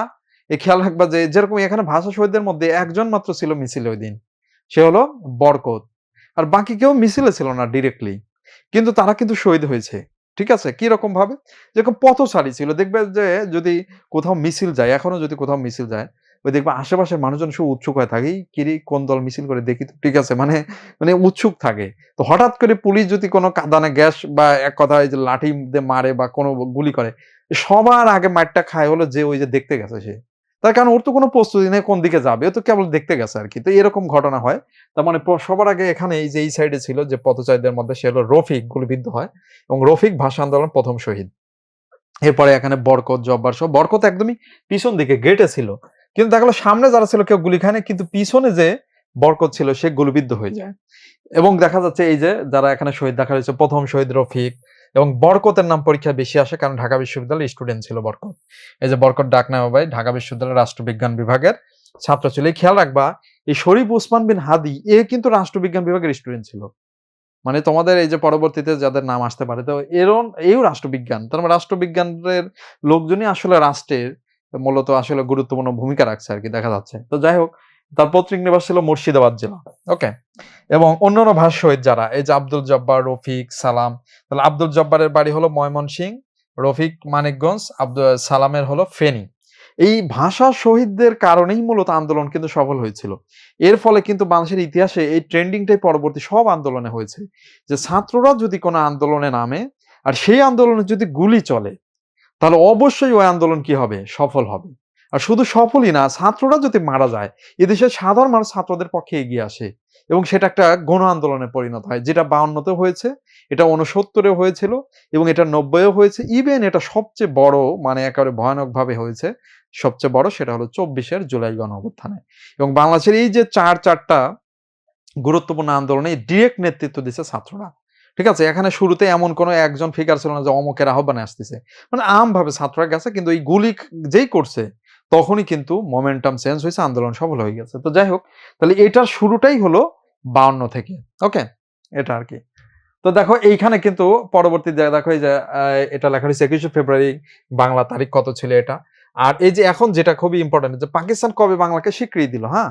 গণপরিষদে দিছে ৫৪ সালে বাংলাকে স্বীকৃতি। আর যেটা পাকিস্তানের সংবিধানে সেটা দিছে ৫৬ সালে। এটা কিন্তু পরীক্ষায় আসতে পারে এখন, হ্যাঁ? এই যে এটা। এরপরে এটা দিল ইউনেস্কো। ইউনেস্কোটা তো আমরা সবাই জানি ১৯৯৯ সালে ইউনেস্কো আন্তর্জাতিক মাতৃভাষা দিবস হিসাবে। আর জাতিসংঘ কবে দিল? ২০০৮ সালে। তার মানে এটা এখন আন্তর্জাতিক মাতৃভাষা দিবস পরিণত হয়েছে। ওকে? তাহলে এটা আমরা দেখলাম। আর আফ্রিকার দেশ সিয়েরা লিওন, সেই রাষ্ট্রেও কি আছে সাম্মানিকভাবে ওদের রাষ্ট্রে, মানে কেউ পারে না, কিন্তু ওই যে আমাদের জানি যে আমাদের বাংলাদেশ সেনাবাহিনী, এই যে দেখো পৃথিবীতে তো অশান্তি প্রতিষ্ঠার কোনো অভাব নাই। এই মুহূর্তে তো বুঝতে পারছো ট্রাম্প পাগলা, সে যে কি করতেছে, ওই গ্রিনল্যান্ডকে বলে তুই এটা দিতেই হবে নাকি ওকে, ঠিক আছে, মানে একটা মানে দেশের জায়গা সে যা দৌড় করে দখল করেছে, রাতের মধ্যে যা ওই যে আরেক দেশের প্রেসিডেন্টকে হাইজ্যাক করে নিয়ে চলে আসতেছে। মানে ওর যখন যেটা বলতেছে আন্তর্জাতিক আইন কি আবার, মানে আমি যা বলবো সেটাই আইন, ঠিক আছে, কি অসাধারণ কথা, মানে সহজ সংজ্ঞা আর কি, ঠিক আছে। তো সেই মানে এই পাগলার মানে সময়, তার মানে খেয়াল করো আমেরিকা এখন এই মুহূর্তে অন্য দেশের জন্য আতঙ্ক হয়ে গেছে, অথচ আমাদের এই বাংলাদেশের মানে সেনাবাহিনী যারা শান্তি রক্ষায় এতটা ভূমিকা রেখেছে যে একটা দেশের মানুষ বা একটা দেশ তারা খুশি হয়ে এই বাংলাকে রাষ্ট্রভাষার মর্যাদা দিচ্ছে। তোমরা চিন্তা করো, শান্তি রক্ষায় কিন্তু আমরা ওই যে জাতিসংঘ শান্তি রক্ষা মিশনে এই বাংলাদেশ কিন্তু এই মুহূর্তেও থার্ড, এটাও কিন্তু এবছর পরীক্ষা আসে একটা ইসাতে, যে বাংলাদেশ হলো তৃতীয়, নেপাল হলো প্রথম এই মুহূর্তে। আমরা দীর্ঘদিন ধরে ১ নম্বরে ছিলাম। ওকে? তাহলে খেয়াল করো আমরা শান্তি প্রতিষ্ঠায় কিন্তু এগিয়ে আছি, অথচ শান্তিতে নোবেল কিন্তু আমরা বেশি একটা পাচ্ছি না। ওই পাচ্ছে যেসব দেশে অশান্তি বেশি, ওই দেশগুলো। আবার এই যে ট্রাম্প পাগলা তো আছে, তাকে নাকি শান্তিতে ওই যে গতকালকে সে মেডেল-টেডেল ওকে দিছে আরকি, ও নাকি খুশি হয়ে গেছে। ঠিক আছে? যে এরকম অবস্থা। তুমি খেয়াল করো যে এই সিয়েরা লিওনটা এটা মূলত ওই কারণে আমাদেরকে বাংলা সাম্মানিকভাবে তারা রাষ্ট্রভাষার ঘোষণা দিয়েছিল। এটা আর কি। তো বাংলা একাডেমি হলো ভাষা আন্দোলন ফসল, যেটা প্রতিষ্ঠিত হয়েছে। আর রাজশাহী বিশ্ব কলেজে প্রথম শহীদ স্মৃতিস্তম্ভ হয়েছিল। আর শহীদ মিনার তো হয়েছে আমরা সবাই জানি, এটা হলো আমাদের এখন যেখানে আছে সেখানে প্রথমবার উদ্বোধন করেছিল শহীদ শফিউর বাবা। আর বর্তমান যেটা, এটা করেছিল শহীদ বরকতের মা। ওকে। আর সারা পৃথিবীর দিক দিয়ে আমরা কিন্তু ছোটখাটো জাতি না, বাংলার দিক দিয়ে, বাংলা ভাষার দিক দিয়ে আমরা কিন্তু পঞ্চম। কারণ পৃথিবীতে প্রায় 30 কোটি মানুষ বাংলা কথা বলে, 30 কোটি। কারণ আমাদের বাংলাদেশেই তো 18 কোটি আছে, আর ভারতে আছে 12 কোটি। বুঝতে পারছি, যে পশ্চিমবঙ্গ আছে, ত্রিপুরা আছে, আসাম আছে। তার মানে আমরা কিন্তু একটা বড় সড়ো জাতি আর কি। তো ভাষা ব্যবহারের দিক দিয়ে আমাদের অবস্থান কি? সপ্তম। ওকে। আচ্ছা, এটা কিন্তু খেয়াল রাখবে, এই যে মাতৃভাষার দিক দিয়ে পৃথিবীর শীর্ষ ভাষা হলো মান্দারিন। মানে এই মান্দারিন ভাষাটা হলো পৃথিবীর বৃহত্তম মাতৃভাষা। আর ব্যবহারের দিক দিয়ে 1 নম্বর ভাষা হলো ইংরেজি। পৃথিবীতে মানুষ সবচেয়ে বেশি ব্যবহার করে ইংরেজি ভাষা। ব্যবহারে 1 নম্বরে ইংরেজি, আর মাতৃভাষা 1 নম্বরে মান্দারিন। ওকে, এটা। আচ্ছা, ওকে, এইবার আসি আমরা আন্তর্জাতিক পার্ট। এটা একটু দেখবো, যাতে আমি বাংলাদেশ পার্ট একটু দেখাই। তাহলে এখন বাংলাদেশের টপিক গুলো একটু আমি তোমাদের লিখে দেই। 5টা বাংলাদেশ বিষয়াবলীর টপিক তোমরা এই যে বই থেকে পড়বা। ওকে, বই থেকে পড়বা 5টা বাংলাদেশ বিষয়াবলীর টপিক। এটা লিখে নাও, এই টপিক তোমরা পড়ে ফেলবা, ঠিক আছে? আর আন্তর্জাতিক পার্টের শেষে আমি আন্তর্জাতিকের 5টা টপিক লিখে দেবো, ঠিক আছে? ওকে। এই যে প্রথমত যেটা আমি পড়ালাম, মানে বাংলাদেশে দেখো, তোমাকে 2টা টপিক থাকবে ইতিহাস রিলেটেড। হ্যাঁ, একটা হলো মানে এই যে এটা 1204 থেকে 1757, ঠিক আছে? মানে এই ইতিহাস, ঠিক আছে? এটা। আর 2 1952 থেকে 1971 হয়ে 2024, মানে এটা, মানে এখানে যে কতটা কোশ্চেন হবে তুমি বলে বোঝানো যাবে না। এইবারই এখান থেকে 6টা, মানে মুক্তিযুদ্ধ থেকে 4টা, এখানে 2টা, 6টা, এখান থেকে একটা, মানে এইভাবে কোশ্চেন আসে, মানে এত বেশি কোশ্চেন, ঠিক আছে? এটা আর কি। আচ্ছা, এটা কোনো নির্দিষ্ট লেকচারের উপর ক্লাস না, মানে টপিক জাস্ট আমরা দেখাচ্ছি আর কি। আচ্ছা, এরপরে তার মানে এখানে গেল এটা। এরপরে 3 নম্বর টপিক, অর্থাৎ বাংলাদেশ বিষয়াবলী 2টা গেছে, ইতিহাস বিষয়ক টপিক, ঠিক আছে? এর বাইরে 3 নম্বর টপিক সংবিধান, অর্থাৎ বাংলাদেশের সংবিধান, সংবিধান ও জুলাই সনদ, ঠিক আছে? এই টপিকটা মানে এটা মাস্ট দিবে, পরীক্ষা আসবেই। সংবিধানও আসে, আবার জুলাই সনদ থেকে 2টা আসছে। তার মানে বুঝতে পারছো, সংবিধান ও জুলাই সনদ, এই টপিকটা পড়ে ফেলতে হবে, ঠিক আছে? এটা একটা ইম্পর্টেন্ট টপিক, যেটা তোমাদের পরীক্ষায় আগামীতে আসবে। সংবিধান তো আসবে, এই যে সংবিধান সামনে সংশোধন হবে, এরকম। আচ্ছা, এরপরে আমরা যদি 4 নম্বর টপিকে মানে আসি, সেটা আমরা দেখব যে এটা হলো উপজাতি। উপজাতি, হ্যাঁ, বাংলাদেশের যে উপজাতি আছে, ক্ষুদ্র নৃগোষ্ঠী, এটা ম্যাক্সিমাম সময় কোশ্চেনটা আসে, ঠিক আছে? ওকে। না, 1206 না, 1204, ঠিক আছে? এটা এই না, 1204 সালে মূলত ইখতিয়ারউদ্দিন বখতিয়ার খিলজি এসেছিল, এটা। এরপর আসো 5 নম্বর, মানে বাংলাদেশ বিষয়াবলীর লাস্ট টপিক, ঠিক আছে? বাংলাদেশ বিষয়াবলীর লাস্ট টপিক যেগুলো তোমরা মানে এখানে দেখবা, সেটা হলো আমাদের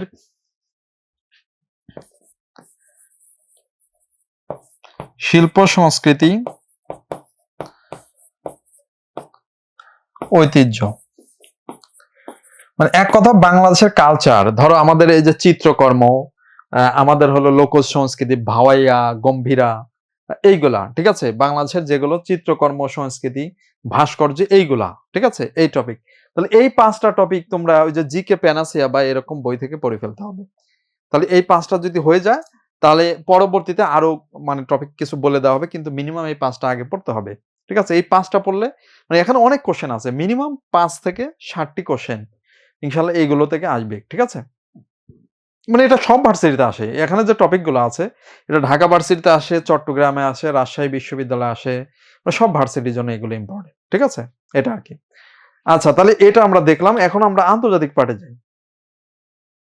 ওকে। তো আন্তর্জাতিক পার্ট আমরা একটু দেখবো, আন্তর্জাতিক পার্টের কিছু টপিক। তো আন্তর্জাতিক পার্টের আমরা শুরুতেই এই দেখো যে এখনকার পৃথিবী তো মারামারির পৃথিবী, যুদ্ধ লেগেই আছে। তো মানে মাস্ট এই যুদ্ধ রিলেটেড কোশ্চেন থাকবে।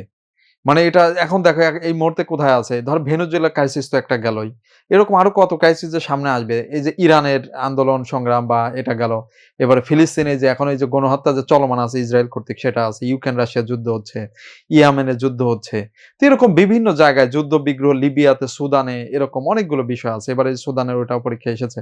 তো মূল কথা হলো দেখো যে আন্তর্জাতিক পার্টের তথা সেই ভয়ানক দুইটা যুদ্ধ, প্রথম আর দ্বিতীয় বিশ্বযুদ্ধ, এইটা আমরা সংক্ষেপে একটু দেখবো। এই দ্বিতীয় বিশ্বযুদ্ধের কারণেই আজকে আমেরিকার এত আধিপত্য। ঠিক আছে? তার মানে এইগুলো আমরা একটু দেখি, এটার পরে আমরা পরবর্তীতে জাতিসংঘ দেখবো। আর জাতিসংঘ এমন একটা টপিক যেটা সব ভার্সিটিতে প্রত্যেক বছরই কোশ্চেন আসে। মানে সব ভার্সিটি প্রতি বছর মানে মিস নাই। এবছর এসেছে দেখবে ঢাকা ভার্সিটিতে, এবং সব ভার্সিটিতে এই টপিকগুলো কোশ্চেন আসে।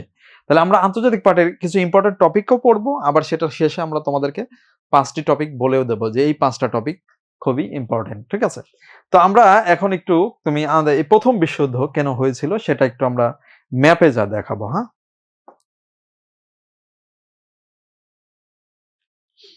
ওকে। আচ্ছা, এখানে দেখো,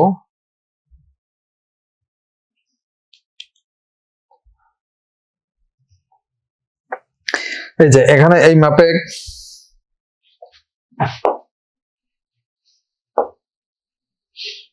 লাল কালি নেই। হ্যাঁ, দেখা যায় 1914 সালে ওই সময় মূলত ছিল উপনিবেশবাদ। উপনিবেশ মানে কি, আমাদের দেশকে বাংলাদেশ সহ ভারত সহ এগুলো সব দখল করেছিল ব্রিটেন। তার মানে ইউরোপের দেশগুলো সারা পৃথিবীর বিভিন্ন মহাদেশ, বিভিন্ন দেশ দখল করে বসেছিল, এটাকে উপনিবেশ বলে। তো ওই সময় ওদের মধ্যে আবার দ্বন্দ্ব ছিল ইউরোপের দেশগুলোর মধ্যে। তো সেই ক্ষেত্রে আমরা দেখি যে কি ঘটনা ঘটে। এই যে অস্ট্রিয়া আর হাঙ্গেরি দুইটা দেশ আজকে দেখা যাচ্ছে, 1914 সালে এরা একসাথে ছিল, এদের নাম ছিল অস্ট্রো হাঙ্গেরি এম্পায়ার, সাম্রাজ্য। তো অস্ট্রো হাঙ্গেরি এম্পায়ার এর অধীনে একটা প্রদেশের নাম ছিল এই যে আজকের যে বসনিয়া নামক দেশ, এটা এর তার প্রদেশ। আর এরই পাশে একটা স্বাধীন দেশ আছে, এই স্বাধীন দেশটার নাম সার্বিয়া। তো খেয়াল করা যাক, এই বসনিয়ার সার্বিয়া মূলত এক জাতির দেশ। সার্বিয়ারা স্বাধীন হয়েছে কিন্তু বসনিয়ারা এখনো পরাধীন। কার অধীনে? অস্ট্রো হাঙ্গেরির অধীনে। তো এই অস্ট্রো হাঙ্গেরির কাছ থেকে স্বাধীনতা চাচ্ছিল এই বসনিয়ার লোকজন, কিন্তু অস্ট্রো হাঙ্গেরি কোনো মতে স্বাধীনতা তাদের দিবে না। তাদের ব্যাপকভাবে দমন করতেছিল আর কি, মারধর করতেছিল। তো ওই সময় অস্ট্রো হাঙ্গেরির যুবরাজ ফার্ডিনান্ড সে তার স্ত্রী সহ ঘুরতে গেছে ওই বসনিয়ার রাজধানী সারায়েভো ওইখানে।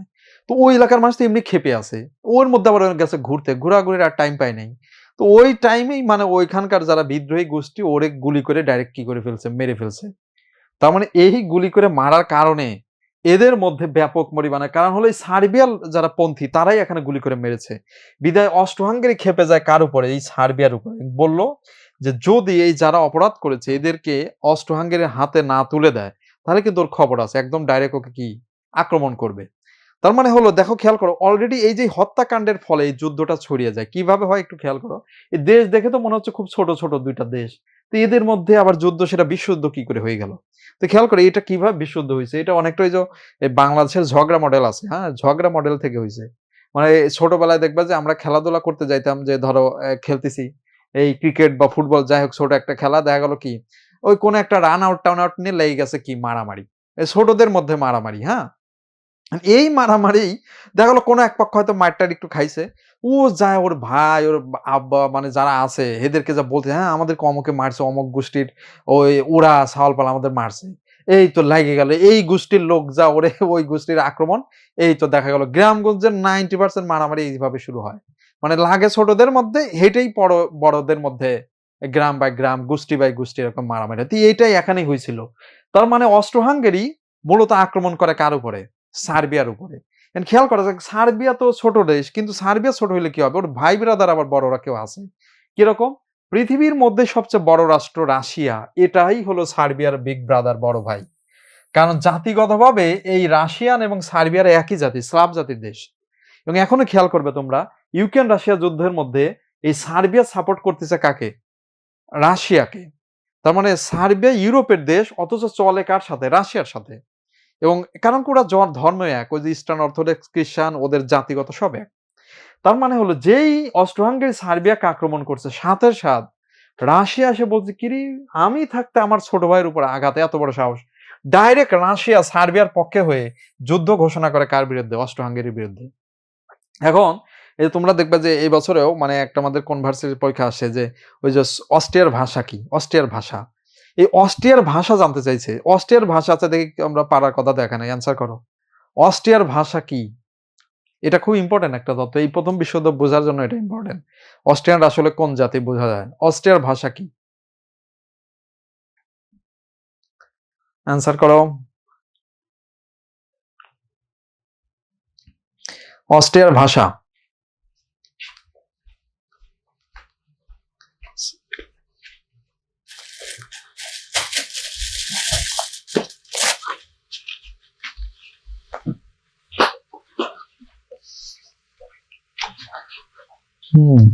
কি ব্যাপার, এখানে পরে আসতেছে। আচ্ছা, এখনো কারো অ্যান্সার দেখা যাচ্ছে না। হ্যাঁ, অস্ট্রিয়ার ভাষা কিন্তু জার্মান। জার্মান তার মানে বোঝাচ্ছে যে পাশের যে দেশ বসে রয়েছে জার্মানি, এই জার্মানি আর অস্ট্রিয়া একই জাতি। তার মানে হলো এই জার্মানি খেপে গেল, কিরে ভাই ছোটরা মারামারি করতেছে, মাঝখান থেকে কোন রাশিয়া এসিয়া তার ছোট ভাই অস্ট্রো হাঙ্গেরির উপর আক্রমণ করতেছে, এত বড় সাহস। ডাইরেক্ট জার্মানি আক্রমণ করে বসছে কার উপরে? এই যে রাশিয়ার উপরে। তার মধ্যে দেখা গেল মারামারি ছিল ছোটদের মধ্যে, লাগে গেল এখন কাদের মধ্যে?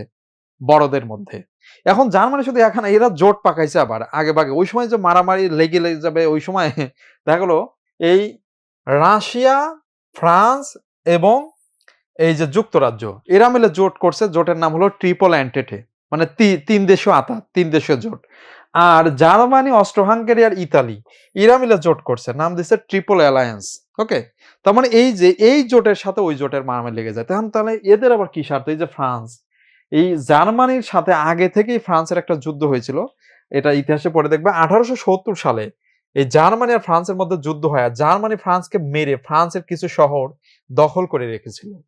বিধায় ফ্রান্সের লোকজন আগে ভাগে ক্ষিপ্ত ছিল জার্মানির উপরে, যে যেদিন সুযোগ পাবো ওই দিনই প্রতিশোধ নেওয়া হবে। দেখলো কি রে, জার্মানিতে এই সময় মারামারি করতে গেছে রাশিয়ার হাতে, তাহলে এই চান্স, তখন ফ্রান্স এই সুযোগে আক্রমণ করে জার্মানির উপরে। এই কাজ করে হলো যুক্তরাজ্য। কেন? যুক্তরাজ্য ছিল সারা পৃথিবীব্যাপী বিভিন্ন জায়গায় ওদের উপনিবেশ ছিল। যেরকম দক্ষিণ আফ্রিকার পাশের একটা দেশ ছিল নামিবিয়া, ওই দেশটা উপনিবেশ ছিল যুক্তরাজ্যের। কিন্তু 1884 সালে ওই ব্রিটেনকে মারিয়ে তাড়িয়ে ওখান থেকে দখল করে নিছে কেরা? জার্মানি, ওই উপনিবেশ দখল করছে। তার মানে বললাম না, প্রথম বিশ্বযুদ্ধের অন্যতম কারণ হলো উপনিবেশদের মধ্যে যুদ্ধ, এই যে প্রভাব বিস্তার নিয়ে যুদ্ধ, তো এটাই ছিল। তো ওই জন্য যুক্তরাজ্য ফ্রান্স একই দিনে জার্মানির বিরুদ্ধে যুদ্ধ ঘোষণা করে। বিদায় দিয়ে প্রথমে জার্মানি যুদ্ধ জিতলেও শেষের দিকে জার্মানি এসে কিন্তু যুদ্ধে হেরে যায়। আর জার্মানি জিতা দেখে আবার আর একজন যুদ্ধে যোগদান করছিল জার্মানির পক্ষে, সেটা কে? অটোম্যান সাম্রাজ্য। কারণ যুদ্ধে একটা পালাবদল হয়েছিল। যুদ্ধের প্রথম দিকে ইতালি ছিল জার্মানির পক্ষে, পরে ইতালি দল ছুট করে চলে গেছে ওই সাইডে। তখন জার্মানি দেখলো যে কিরে, এর আমার পক্ষে নতুন করে কেউ এন্ট্রি করা যায় কিনা। দেখা গেলো নতুন করে যুক্ত হলো কে? তুরস্ক, মানে অটোম্যান সাম্রাজ্য। তারপরে এরা, এই অটোম্যান সাম্রাজ্য, অস্ট্রো হাঙ্গেরি এবং জার্মানি, এরা ছিল এক পক্ষে। আর খেয়াল রাখতে হবে এখানে যে কোনো জায়গায় দেখবে যে যুদ্ধে একটা কথা আছে, অক্ষ শক্তি। যুদ্ধে যে পক্ষ প্রথম আক্রমণ করে তাকে অক্ষ শক্তি বলা হয়, ঠিক আছে? আর যুদ্ধ যে পক্ষ আক্রান্ত হয় তাকে মিত্র শক্তি বলা হয়। তো এটা হলো প্রথম বিশ্বযুদ্ধ। যদিও প্রথম বিশ্বযুদ্ধ জার্মানি জিততেই ছিল, কিন্তু জার্মানি হেরে গেছিল একটা কারণে। সেটা ছিল এই প্রথম বিশ্বযুদ্ধে যে এই সাইডে দেশ আছে আমেরিকা, ওই আমেরিকা মূলত যোগদানের কারণে। কিরকম? যে 1917 সাল পর্যন্ত যুদ্ধ জিতছে জার্মানি। 1917 সালে এই যে আটলান্টিক মহাসাগরে জার্মানি এখানে তাদের সাবমেরিন এইখানে মূলত অবস্থান নিছে, যাতে ব্রিটেন এবং ফ্রান্স তারা আত্মসমর্পণ করে, কোনো মতে বিদেশ থেকে কোনো সাহায্য না পায়। তো আমরা জানি যে এখন কিন্তু আমেরিকার একটা নীতি নিয়ে আলোচনা হচ্ছে, যে আমেরিকা মহাদেশে এই অঞ্চলে প্রাধান্য বিস্তার করতে চায়, যেটা অনেক আগে একটা নীতি ছিল, মনরো ডকট্রিন।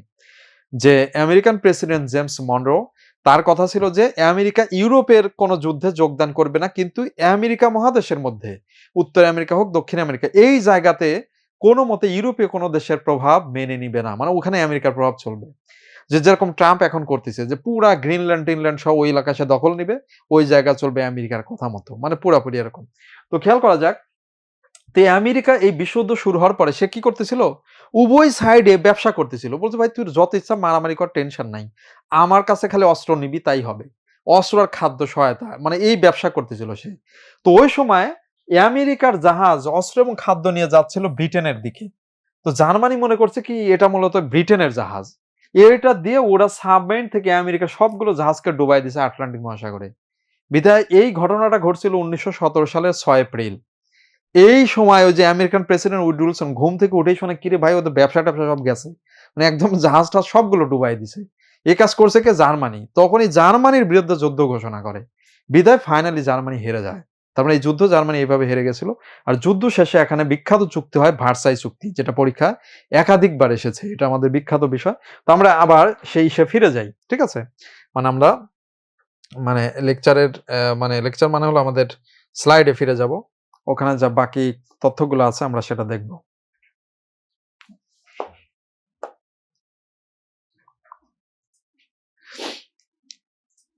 আচ্ছা, এখানে দেখি, এখানে এই যে প্রথম বিশ্বযুদ্ধের কিছু ছবি আছে, এখানে সময়কাল দেখানো হচ্ছে।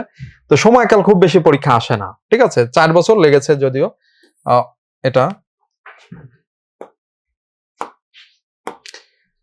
এই যে এখানে জোট আসে কেন্দ্রীয় শক্তি, মানে ট্রিপল অ্যালায়েন্স ভার্সেস, মানে এটা হলো ট্রিপল অ্যালায়েন্স, আর এই যে অক্ষ শক্তি, বা এটাকে অক্ষ শক্তি বলে, একটা মিত্র শক্তি, এই দুইটার মধ্যে। এখানে অক্ষ শক্তিতে কারা ছিল? অক্ষ মানেই বলছি প্রথম যারা আক্রমণ করে তারা কিন্তু অক্ষ। এই যে অস্ট্রিয়া, জার্মানি, হাঙ্গেরি, মানে তুরস্ক, বুলগেরিয়া, মানে এরা ছিল আর কি। আর এই যে মিত্র যারা ছিল, এই যে সার্বিয়া, রাশিয়া, এরা আর কি। ওকে, তো এখানে এই যে সূত্রপাত, সূত্রপাত তো বললাম কিভাবে সূত্রপাত হয়েছে, এটা ওই যে সেই ফার্ডিনান্ডের হত্যা। আর এইখানে খেয়াল করা যাক জুলাই ক্রাইসিস, এই কথাটা এখন পরীক্ষা আসতে পারে, যে ওই কারণটা কি খেয়াল করা যাক। 28 জুনে, মানে 28 জুনে এই ফার্ডিনান্ড মারা গেছিল, আর 28 জুলাই যুদ্ধ শুরু হয়েছিল। তার মানে জুলাই মাস ধরে উত্তেজনা চলতেছিল যে এই আক্রমণ হবে হবে হবে, এরকম অবস্থা। তার মানে এরকম একটা অস্থির সময় ছিল ওই সময়, কারণে বলা হতো জুলাই ক্রাইসিস। তারপরে ওই যে দুইটা জোট, ট্রিপল অ্যালায়েন্স, এই যে এরা ছিল তিনটা, ট্রিপল এন্টিটি এরা তিনটা।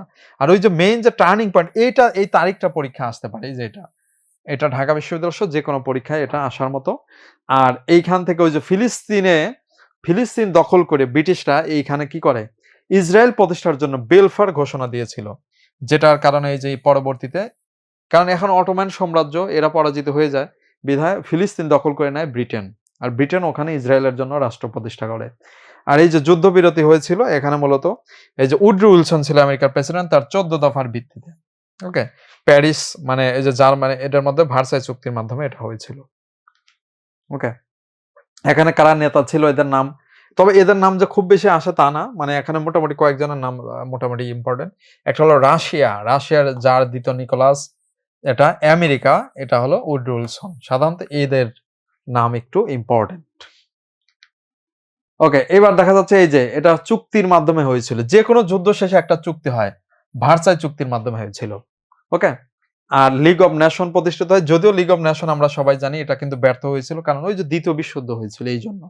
ওকে, আর ওসমানীয় খেলাফত বিলুপ্ত হয়, অটোম্যান সাম্রাজ্য যেহেতু যুদ্ধ হেরে যায়, পরবর্তীতে ওসমানীয় খেলাফত বিলুপ্ত হয়, ওই যে ওখানে মোস্তফা কামাল আতাতুর্ক সেটা বিলুপ্ত করে দেয়। ওকে, এখন জাতিপুঞ্জ গঠিত হয়েছিল এখানে, এই যে মানে খেয়াল করা যাক, এখানে এই যে দ্বিতীয় ভার্সাই চুক্তির ফলে লিগ অফ নেশন প্রতিষ্ঠিত হয়। আর এটার প্রস্তাবক ছিল কে? Woodrow Wilson, American president Woodrow Wilson. এটা, আর এটা খুব বেশি এগুলো তথ্য যে আসবে তা না, কারণ সদর দপ্তর ছিল জেনেভা, এইগুলো পরবর্তীতে যেহেতু বাতিল হয়ে গেছে। জাতিপুঞ্জ আর পৃথিবীতে নাই, এখন আছে কোনটা? জাতিসংঘ। ওকে, তো আমরা দেখি দ্বিতীয় বিশ্বযুদ্ধ, এই দ্বিতীয় বিশ্বযুদ্ধ হওয়ার কারণ কিন্তু এটাই, ওই যে প্রথম বিশ্বযুদ্ধ যে জার্মানি হেরে গেছিল, যে আমরা কিন্তু এরকম দেখছি যে এক ম্যাচ যদি ক্রিকেট খেলে বা কোনো কিছু খেলে হেরে যায়, বলে না না এই এক ম্যাচ নাকি, এটা তো প্রথমে টেস্ট ম্যাচ এমনি দেখতেছিলাম, পরে আরেক ম্যাচ খেলতে হবে। তার মানে হলো যে হারু পার্টি সে স্বাভাবিকভাবেই পরে আরেক ম্যাচ জিততে চায়। তো এখানে ঘটনা হলো জার্মানি প্রথম যুদ্ধে হারছে, শুধু হারায় না, ওর উপর ওই যে ভার্সাই চুক্তি করে সম্পূর্ণভাবে দোষ চাপানো হয়েছিল কার উপর? জার্মানির উপরে, এবং জার্মানির উপর ঋণ চাপিয়ে দেওয়া হয়েছিল যে ওই ক্ষতিপূরণ দিতে হবে জার্মানিকে। তথা প্রথম বিশ্বযুদ্ধে পুরা ক্ষতিপূরণ দিতে হয়েছিল জার্মানিকে, বিধায় জার্মানির যে সরকার ছিল তারা যখন এই ক্ষতিপূরণগুলো জনগণের ট্যাক্সের টাকা থেকে ব্রিটেন ফ্রান্সকে দিচ্ছিল, বিধায় জনগণ খেপে যায়। আর ওইটাই সুযোগ কাজে লাগায় ওখানে একজন ব্যক্তি, তার নাম হলো অ্যাডলফ হিটলার। সে বলল কি, যদি আমি ক্ষমতায় আসি 1 টাকাও ব্রিটেন ফ্রান্স কাউকে দেয়া হবে না। তার মানে পরবর্তীতে দেখা গেল 1933 সালে নির্বাচনে হিটলার জিতে যায়, এবং এসেই কিন্তু সে তার কথা রেখেছে, মানে 1 টাকাও কাউকে দেয় নাই। এবং দেয়ই শুধু না, মানে সে এটা নিয়ে পরবর্তীতে আমরা জানি সে কিন্তু জার্মানির ব্যাপক পরিমাণে কি করে, মানে উন্নয়নও করেছিল, এবং একই সাথে সেটা নিয়ে একদম বিশাল সেনাবাহিনী গঠন করে, এবং পরবর্তীতে দ্বিতীয় বিশ্বযুদ্ধ সেই করেছিল। তো খেয়াল করা যাক, সে কিন্তু এই যে 1 সেপ্টেম্বর 1939 সালে ওই যে পোল্যান্ড দখল করে আর কি, পোল্যান্ডের ডানজিক বন্দর, এটা দখল করার জন্য সে কিন্তু দ্বিতীয় বিশ্বযুদ্ধ শুরু হয়ে যায়। তো এটা কিন্তু এই দীর্ঘ 6 বছর চলেছিল। এখানে ওই যে অক্ষ শক্তি, এই যে জার্মানি, ইতালি, জাপান মিত্র শক্তি, এই যে এরা, ঠিক আছে, এটা আর কি। তো এখানে ওই যে পোল্যান্ড বন্দরে দখল করা নিয়ে এটা হয়েছিল মূলত ওই যে দ্বিতীয় ভার্সাই চুক্তির কারণেই এটার মূলত সমস্যার সূত্রপাত। আর এই যে নেতৃবৃন্দ যারা ছিল, মানে যুক্তরাষ্ট্রে ছিল রুজভেল্ট, পরবর্তীতে হয় ট্রুম্যান, আর চার্চিল হলো যুক্তরাজ্যের, আর এই যে আরেকজন আছে ওই চার্চিল পড়লেই শুধু হয়, এটার নাম আসে না। আর এই যে বাকিটা জোসেফ স্টালিনও ছিল, মানে যেটা হলো রাশিয়ার। ওকে, এটা আর কি, এই যে এদের নাম এখানে দেওয়া আছে। আর এই যে অক্ষ শক্তি মানে আক্রমণকারী, এই যে হিটলার, হিটলারকে তো সবাই ভালো করেই চেনে। মুসোলিনি জেনারেল ফ্যাসিবাদের জনক, আর জাপানে ছিল হিরোহিতো। তো এরকম আর কি। এটা দেখো, এই যে এদের নাম ব্রিক 3, হলোকাস্ট।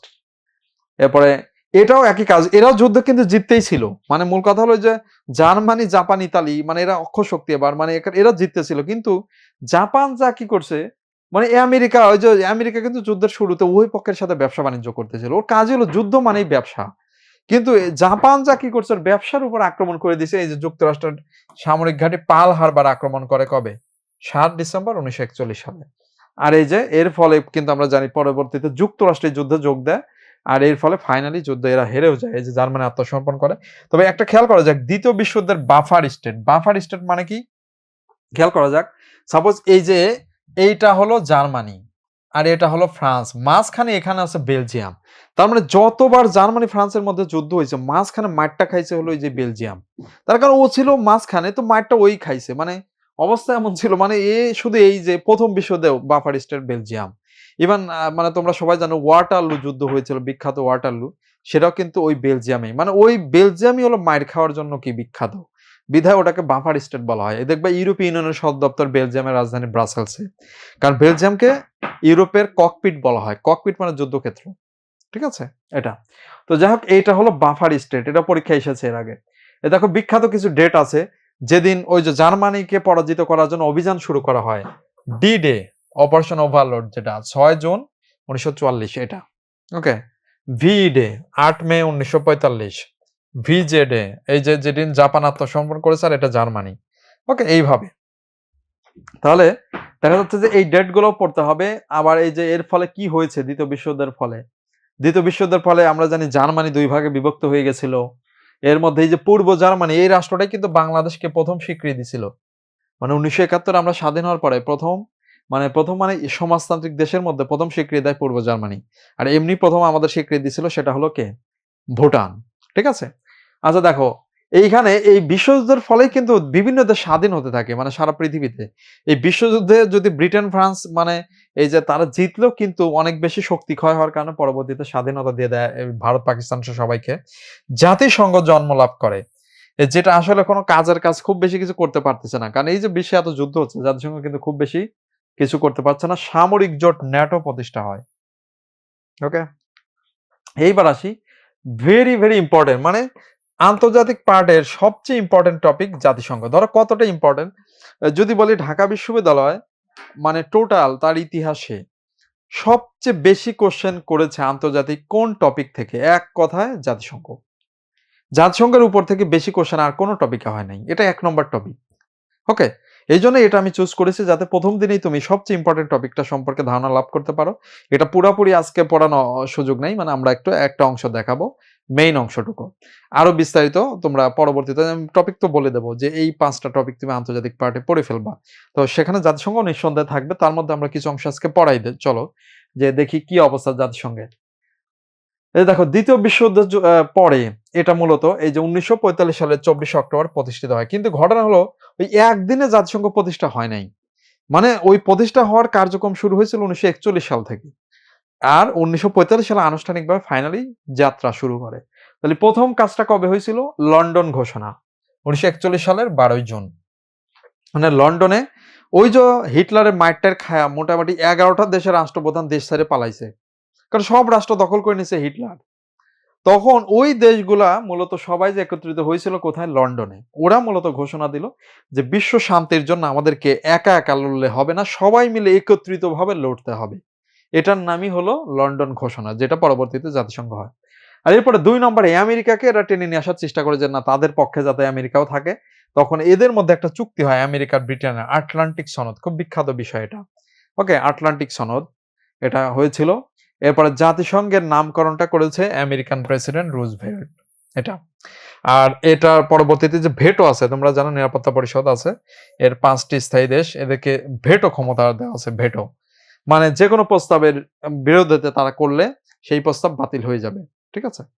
তো এখন এরপরে এখানে কিছু বেসিক তথ্য আছে। প্রতিষ্ঠাকালীন সদস্য ৫১টি, পোল্যান্ড ৫১তম। কারণ প্রথম যে ২৬ জুন এখানে ৫০টি দেশ স্বাক্ষর করেছিল সনদ। কিন্তু পরবর্তীতে দেখা গেল ১৫ অক্টোবর এসে সাইন করছে কে? পোল্যান্ড। এই জাতিসংঘ সনদ কার্যকর হয় ২৪ অক্টোবর ১৯৪৫, যেদিন জাতিসংঘ প্রতিষ্ঠা হয়। এর সনদের ধারা আছে ১১১টি। ওকে, তো এই সমস্ত তথ্য যথেষ্ট ইম্পর্টেন্ট। পরীক্ষায় এর আগে একাধিকবার এসেছে। জাতিসংঘের সচিবালয়ে ব্যবহৃত ভাষা ২টা। ওকে, কিন্তু অফিসিয়াল ভাষা কিন্তু ৬টা। এটা খেয়াল রাখবে। জাতিসংঘের অফিসিয়াল ভাষা কয়টা? ৬টা। অফিসিয়াল ভাষা ৬টা। আর এই যে অফিসিয়াল ভাষা ৬টা, এখন সপ্তম ভাষা হওয়ার জন্য আবেদন করছে আরেকটা দেশ। মানে একটা ভাষা। বলো দেখি, সপ্তম জাতিসংঘের সপ্তম অফিসিয়াল ভাষা হওয়ার আবেদন করেছে কোন দেশ? মানে কোন ভাষা? অ্যান্সার বলো। সপ্তম হলো কোন ভাষা?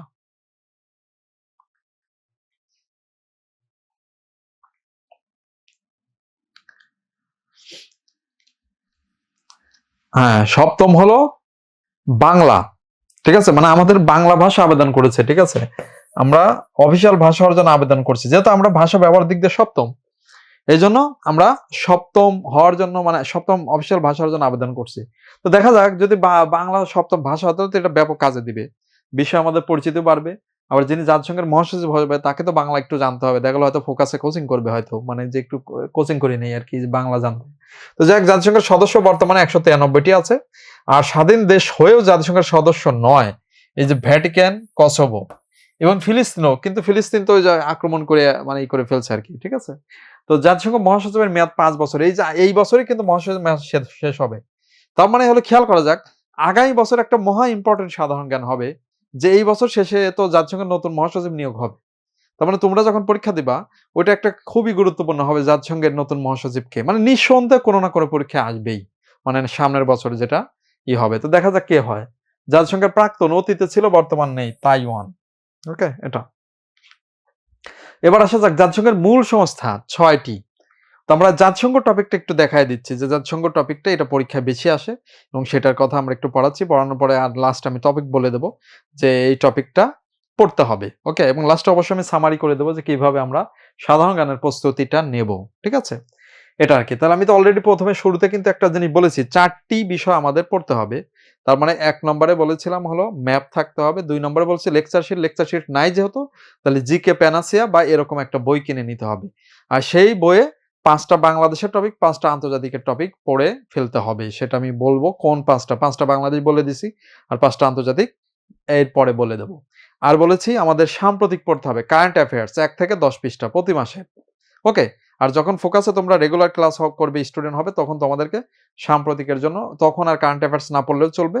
ওই যে পিডিএফ দিয়ে দেওয়া হবে এবং লাস্টে একটা শীট দেওয়া হবে। ওকে? এটা। আর এখন বললাম যেহেতু মেন্টাল অ্যাবিলিটির কোশ্চেন আসতেছে, তোমরা ৫ নম্বরে বা একদম লাস্ট হিসাবে একটা BCS mental ability question bank কিনে নিবা। BCS mental ability. ওকে? এই হলো আমাদের মানে পড়ার স্টাইল, মানে এইগুলোই পড়তে হবে।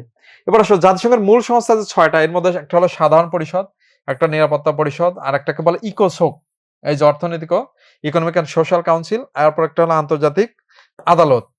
ওকে, ইন্টারন্যাশনাল কোর্ট অফ জাস্টিস। ওসি পরিষদ, যেটা বর্তমানে কি আছে, এটা স্থগিত, এখন কিন্তু এটা বিলুপ্ত, এটার কেউ নাই অধীনে। মানে এটা ছিল এতিমখানা এক কথা। ওই যে যারা খুব দুর্বল রাষ্ট্র, এটা এর অধীনে থাকবে। এখন সর্বশেষ ছিল পালাও, ও পালিয়ে চলে গেছে এক কথা, এখানে আর কেউ নাই। ওকে, আর হচ্ছে সচিবালয়। ওকে, এটা আর কি। হ্যাঁ, পতাকা রং নীল সাদা, এটা জাতিসংঘের পতাকা রং। এবার আসো সাধারণ পরিষদ। হ্যাঁ, সাধারণ জাতিসংঘের সদস্য মানেই সাধারণ পরিষদের সদস্য যে 25 সেপ্টেম্বরে এখানে কি ভাষণ হয়, এই যে এটা 25 সেপ্টেম্বরের এই যে তৃতীয় মঙ্গলবার এটা। আর 80তম অধিবেশন যেটা এই বছর হয়ে গেল, এটার এই যে এটার বানানো এখানে ভুল আছে, আনালানা বেয়ারবেক হবে, বেয়ারবেক, হ্যাঁ বেয়ার লোকাল লেখা হয়েছে বেয়ারবেক, বেয়ারবেক এটা কি, হ্যাঁ। আর এটার কি কাজ এগুলো লেখা আছে, যদিও এইসব কাজ লেখা রয়েছে মূলত এটা পুরাপুরি মানে নিরাপত্তা পরিষদের উপর নির্ভরশীল। নিরাপত্তা পরিষদ জাতিসংঘের সমস্ত কাজের সুপারিশ করে ক্ষমতা নিরাপত্তা পরিষদের হাতে। শুধুমাত্র এই সমস্ত নিরাপত্তা পরিষদ যদি সুপারিশ করে সেটা বাস্তবায়ন করা হলো এই যে এই জাতিসংঘের সাধারণ পরিষদ। মানে এরা হলো ভাষণ দেওয়ার কাজ আর কি, হ্যাঁ। ভাষণ কেউ শুনলো না শুনলো তার দেখার টাইম নাই, যা হলো প্রত্যেক দেশের প্রেসিডেন্ট প্রধানমন্ত্রী একটু ভাষণ দিয়ে চলে আসে, এই হলো কাজ। কিন্তু কাজের কাজ মূল ক্ষমতা হলো এই যে এইটার হাতে, নিরাপত্তা পরিষদ। এখানে কিন্তু আর সবাই ঢুকতে পারবে না। এখানে ওই যে 5টা দেশ আছে ওরাই মাতবাড়ি করে সব জায়গায়, সব ভোট ওদের। আর বাকি সাথে 10টা দেশ আছে, প্লাস 10টা দেশ কয় বছরের জন্য, 2 বছরের জন্য নির্বাচিত হয়। ওকে, তাহলে দেখা যাচ্ছে এটার নাম স্বস্তি পরিষদ বা এটাকে নির্বাহী পরিষদ বলে। জাতিসংঘের মেইন ক্ষমতা এদের হাতেই, ঠিক আছে এটা। আর এর সদস্য হলো 15টি, সদস্য 15টা, স্থায়ী 5, অস্থায়ী 10। আর নিরাপত্তা পরিষদের এই যে সভাপতি, এটা দেখা যাচ্ছে 1 মাসের জন্য হয়, আর অস্থায়ী যারা 2 বছরের জন্য হয়। আর এই ভেটো, এই ভেটো ক্ষমতা এটা হলো ল্যাটিন ভাষার শব্দ। ভেটো কিন্তু ল্যাটিন ভাষার শব্দ। এর অর্থ আমি মানি না, এটা না বলার অধিকার। এবং খুবই ডেঞ্জারাস ক্ষমতা, মানে সব দেশ যদি মানে প্রস্তাবের পক্ষে থাকে, যেরকম আমেরিকা, সে কিন্তু ইসরায়েলকে রক্ষায় এ পর্যন্ত প্রায় 49 বার ভেটো মেরেছে, ভেটো। মানে এই যে যুদ্ধ যে চলছিল এই যে ইসাতে ফিলিস্তিনে গণহত্যা চলছিল, এটা বন্ধের জন্য জাতিসংঘে 3 বার চেষ্টা করা হয়েছে, 3 বারই ভেটো মারছে আমেরিকা। তার মানে হলো যে আমেরিকার ভেটোর কারণে কিন্তু এই যে ফিলিস্তিনের পক্ষে কিছুই করা যায় না, সব ইসরায়েল যা করতেছে, ইসরায়েলের পুরাপুরি সাপোর্ট দিচ্ছে আমেরিকা। এবং এই কারণে 1994 সালে এই ভেটো সংস্কার করার চেষ্টা করা হয়েছিল, যে ভেটো সিস্টেম থাকবে না। ভেটো না করে এখানে কি হবে, গণতান্ত্রিক উপায়, যে 15টা দেশ, 15টার মধ্য থেকে 2/3 ভোট, যেটা 11টা ভোট, যে পক্ষ পাবে মানে প্রস্তাবের পক্ষে বা বিপক্ষে, সেইটা মূলত রায় হবে। এই প্রস্তাবের বিপক্ষে ভেটো মারছিল আমেরিকা, যে ভেটো চেঞ্জ করতে দেব না, দিলাম ভেটো, ঠিক আছে। তার মানে ভেটো চেঞ্জ করতে দেয় নাই, মানে ভেটো দিয়ে দিয়েছে আর কি ওই প্রস্তাবে। তার মানে এরকম হলো অবস্থা বিশ্বের। তো এই জন্য বলা হয় পুরো পৃথিবী ভেটোর কাছে জিম্মি হয়ে গেছে আর কি, অবস্থা এরকম, হ্যাঁ। তো নিরাপত্তা পরিষদের সিদ্ধান্ত গ্রহণে 9টা ভোট লাগে মিনিমাম, কিন্তু ভেটো দেওয়া যাবে না, ভেটো দিলে কিন্তু সব শেষ, ঠিক আছে, এটা আর কি।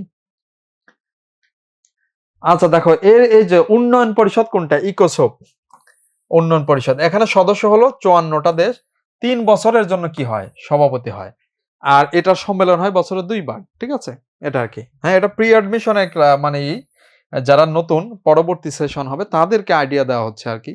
আর তোমরা যারা এখনো রেগুলার আছো, আর তোমরা তো ক্লাস করেছোই, তোমাদের জন্য যে যে পরীক্ষা এখনো বাকি আছে সেটার আগে পরীক্ষা ক্লাস হবে।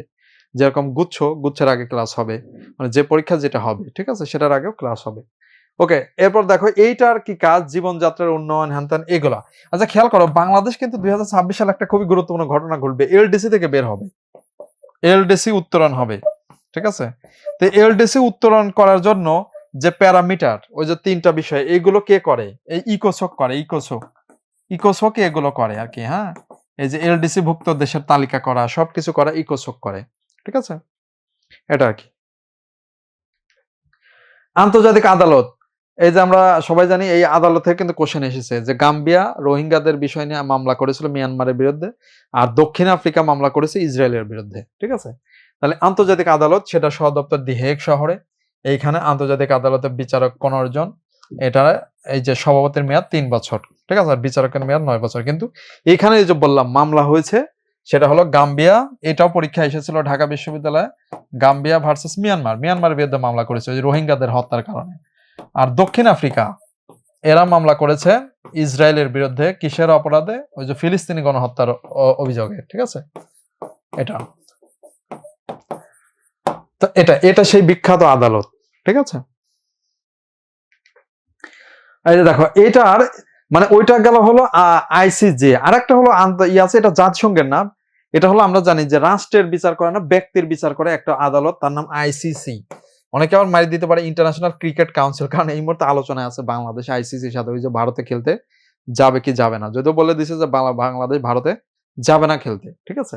তো দেখা যাক এখানে স্বতন্ত্র আন্তর্জাতিক ট্রাইব্যুনাল, এখানে ব্যক্তির বিচার করা হয়। ওই দেখবেন নেতানিয়াহু মানে যিনি এই যে ছিল ইসের প্রধানমন্ত্রী ইসরায়েলের, তার বিরুদ্ধে কিন্তু গ্রেপ্তারি পরোয়ানা জারি করছে এই আইসিসি থেকে। তাহলে এটা জাতিসংঘের অঙ্গ সংস্থা নয়, তো এটি সদপ্তর দি হেগ, একই জায়গায় নেদারল্যান্ডসে আইসিসির এটা সদস্য 125টি, বিচারকের সংখ্যা 18, মানে এটার সাথে ওটার চেঞ্জ হলো, এটা হলো 18 জন বিচারক আর ওখানে হলো 15 জন। ওকে, আর এটা হলো ব্যক্তির বিচার করে আইসিসি। ওকে, জাতিসংঘের সংস্থা না, ঠিক আছে। ওকে, এই যে দেখো এখানে জাতিসংঘের বিবিধ মানে এটা আছে, মানে ওই যে ইকোসোক আছে না, জাতিসংঘের বিভিন্ন আঞ্চলিক কার্যালয়, ঠিক আছে, আঞ্চলিক সদর দপ্তর, এটা আঞ্চলিক সদর দপ্তর। জাতিসংঘের কাজের জন্য বিভিন্ন, আফ্রিকা অঞ্চলে নাইরোবি, এশিয়া প্যাসিফিকে ব্যাংকক, ইউরোপের জেনেভা, দক্ষিণ আমেরিকায়, মানে আমাদের জন্য এইটা ইম্পর্টেন্ট, এশিয়া প্যাসিফিক অঞ্চলে, ঠিক আছে এটা। আচ্ছা, এবার আসা যাক জাতিসংঘের জাতিসংঘ বিশ্ববিদ্যালয় টোকিওতে, শান্তি বিশ্ববিদ্যালয়, এটা পরীক্ষা আসছিল এর আগে। জাতিসংঘ শান্তি বিশ্ববিদ্যালয় সান জোসে, মানে এটা বিষয়টা কি যে কোস্টারিকা এমন একটা দেশ যে দেশের কোনো সেনাবাহিনী নাই। এরকম বেশ কিছু দেশ আছে যেটা আমাদের শীতেও পরবর্তী তোমরা দেখবা যে বিশ্বের কিছু দেশ আছে যে দেশের কোনো সেনাবাহিনী নাই নিয়মিত, তার মধ্যে একটা দেশ কি কোস্টারিকা, ঠিক আছে। তো এই দেশে জাতিসংঘের শান্তি বিশ্ববিদ্যালয় অবস্থিত, জাতিসংঘের অধীনে 36টা আছে, তার মধ্যে সর্বশেষ ইউএন ওমেন। আর এই যে জাতিসংঘের শান্তি রক্ষা যারা যায় তাদের পতাকার রং হলো আকাশী নীল, এটা দেখে বোঝা যায় শান্তি রক্ষা, ঠিক আছে, এটা আর কি। হ্যাঁ, সাউথ আফ্রিকাটাও আসছে আর কি, ঠিক আছে। এবার আসলে এসডিজি, যেটা রেগুলার কোশ্চেন আসে, এবারও এসেছে এসডিজি। তার মানে এসডিজি হলো সাস্টেনেবল ডেভেলপমেন্ট গোল। এই যে এসডিজি, এটার লক্ষ্য হলো 17টি, ঠিক আছে। এটা কিন্তু রেগুলার কোশ্চেন আসে। এখন 1-এ আছে দারিদ্র বিমোচন, 2-এ ক্ষুধা মুক্তি, এগুলো পড়তে হবে একদম সুন্দর করে। 3-এ স্বাস্থ্য, মানে 4-এ হলো শিক্ষা, ওকে। 5-এ জেন্ডার ডিসপ্যারিটি, মানে লিঙ্গ সমতা, ঠিক আছে। আর 6-এ সুপেয় পানি, এই যে 7-এ নবায়নযোগ্য জ্বালানি, 8-এ কর্মসংস্থান, 9-এ উদ্ভাবন মানে অবকাঠামো, 10-এ অভ্যন্তরীণ আন্তর্জাতিক বৈষম্য হ্রাস। তারপর এই যে টপিক, এই নামগুলো এগুলো পড়তে হবে, মানে এই যে এটা।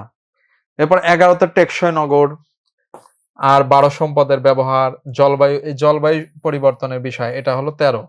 টেকসই মহাসাগর, এটাকে একটা বলে ব্লু ইকোনমি, হ্যাঁ, ব্লু ইকোনমি। এগুলো যখন রেগুলার ক্লাস হবে তখন আরো বিস্তারিত ভাবে বলা হবে আর কি, এখন আমরা জাস্ট এটা দেখাচ্ছি আর কি, হ্যাঁ, ঠিক আছে। হ্যাঁ, এসডিজি 100% কমন, এটা আসবেই, মানে এটা একটা মাস্ট ইম্পর্টেন্ট টপিক, মানে পরীক্ষা এখন রেগুলার দিচ্ছে। শান্তি, ন্যায়, বিচার, কার্যকর প্রতিষ্ঠান, টেকসই উন্নয়ন, অংশীদারিত্ব, মানে খেয়াল করা যাক যে এখন এইচডিজি তো 2030 সালের মধ্যে শেষ হবে, তার মানে 2030 সাল তো বেশি দিন নাই। তার মানে এখন তো এইচডিজির কথা আসবেই, যে এইচডিজি কোনটাতে কত আছে, কারণ এইগুলো অর্জন করতে হবে আর কি। ওকে, এইচডিজি এখন খুবই ইম্পর্টেন্ট টপিক, যেটা এখন সব জায়গাতে আসতেছে, মানে এটা জাতিসংঘেরই অংশ আর কি। ওকে, জাতিসংঘের এই যে নোবেল পুরস্কার, কে কয়বার নোবেল পেয়েছে? জাতিসংঘের সংস্থার মধ্যে ইউএনএইচসিআর, যারা কি নিয়ে কাজ করে, ওই যে রোহিঙ্গা রিফিউজি নিয়ে কাজ করে, তারা পেয়েছে 2বার। ইউনিসেফ এই যে 1965 সালে পেয়েছে, আইএলও পেয়েছে, ইউএন পিস কিপিং ফোর্স। এ খেয়াল করা যাক 1928 সালে পেয়েছে, এই সালেই এখানে যোগ দিছিল কে? বাংলাদেশ। তাহলে তো বোঝাই যাচ্ছে ওরা কি কারণে নোবেলটা পেয়েছে, যে বাংলাদেশ যতক্ষণ পর্যন্ত ছিল না এরা নোবেল পায় নাই, যেই বাংলাদেশ যোগ দিয়েছে সাথে সাথে নোবেলটা পেয়েছে। বুঝা যাচ্ছে আসল ক্রেডিট তো বাংলাদেশের, ঠিক আছে।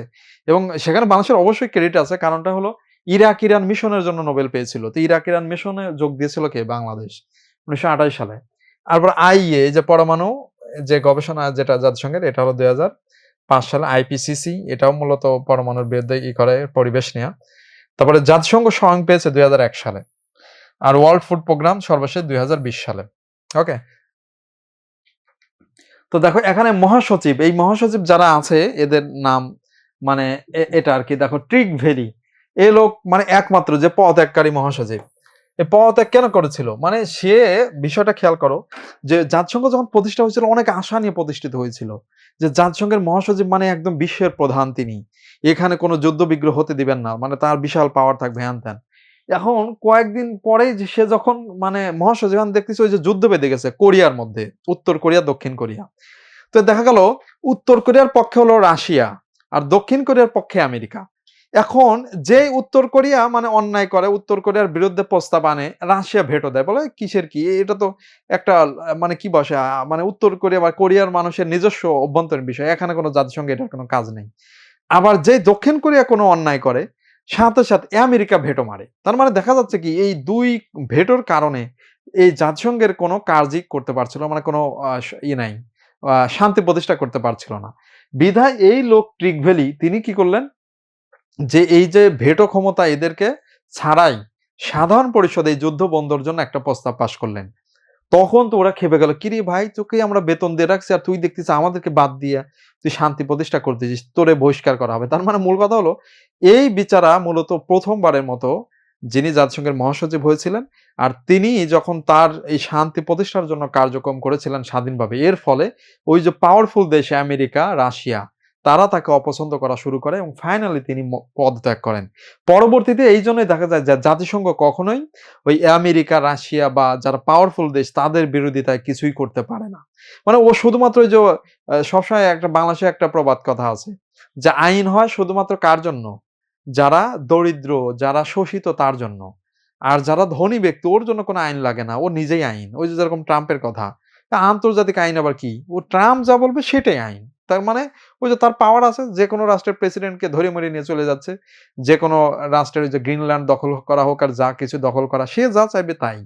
কিন্তু এই কাজটাই যদি অন্য কোনো দেশের, যারা দরিদ্র দেশ বা এরকম অন্য কোনো রাষ্ট্র তারা করে, তাহলে কিন্তু ঠিকই তারে একেবারে বিশালভাবে ধরে মরে যে না ও খুবই খারাপ, ওরে হেনস্থা করতে হবে, ওরে ক্ষমতাচ্যুত করতে হবে, এরকম আরকি।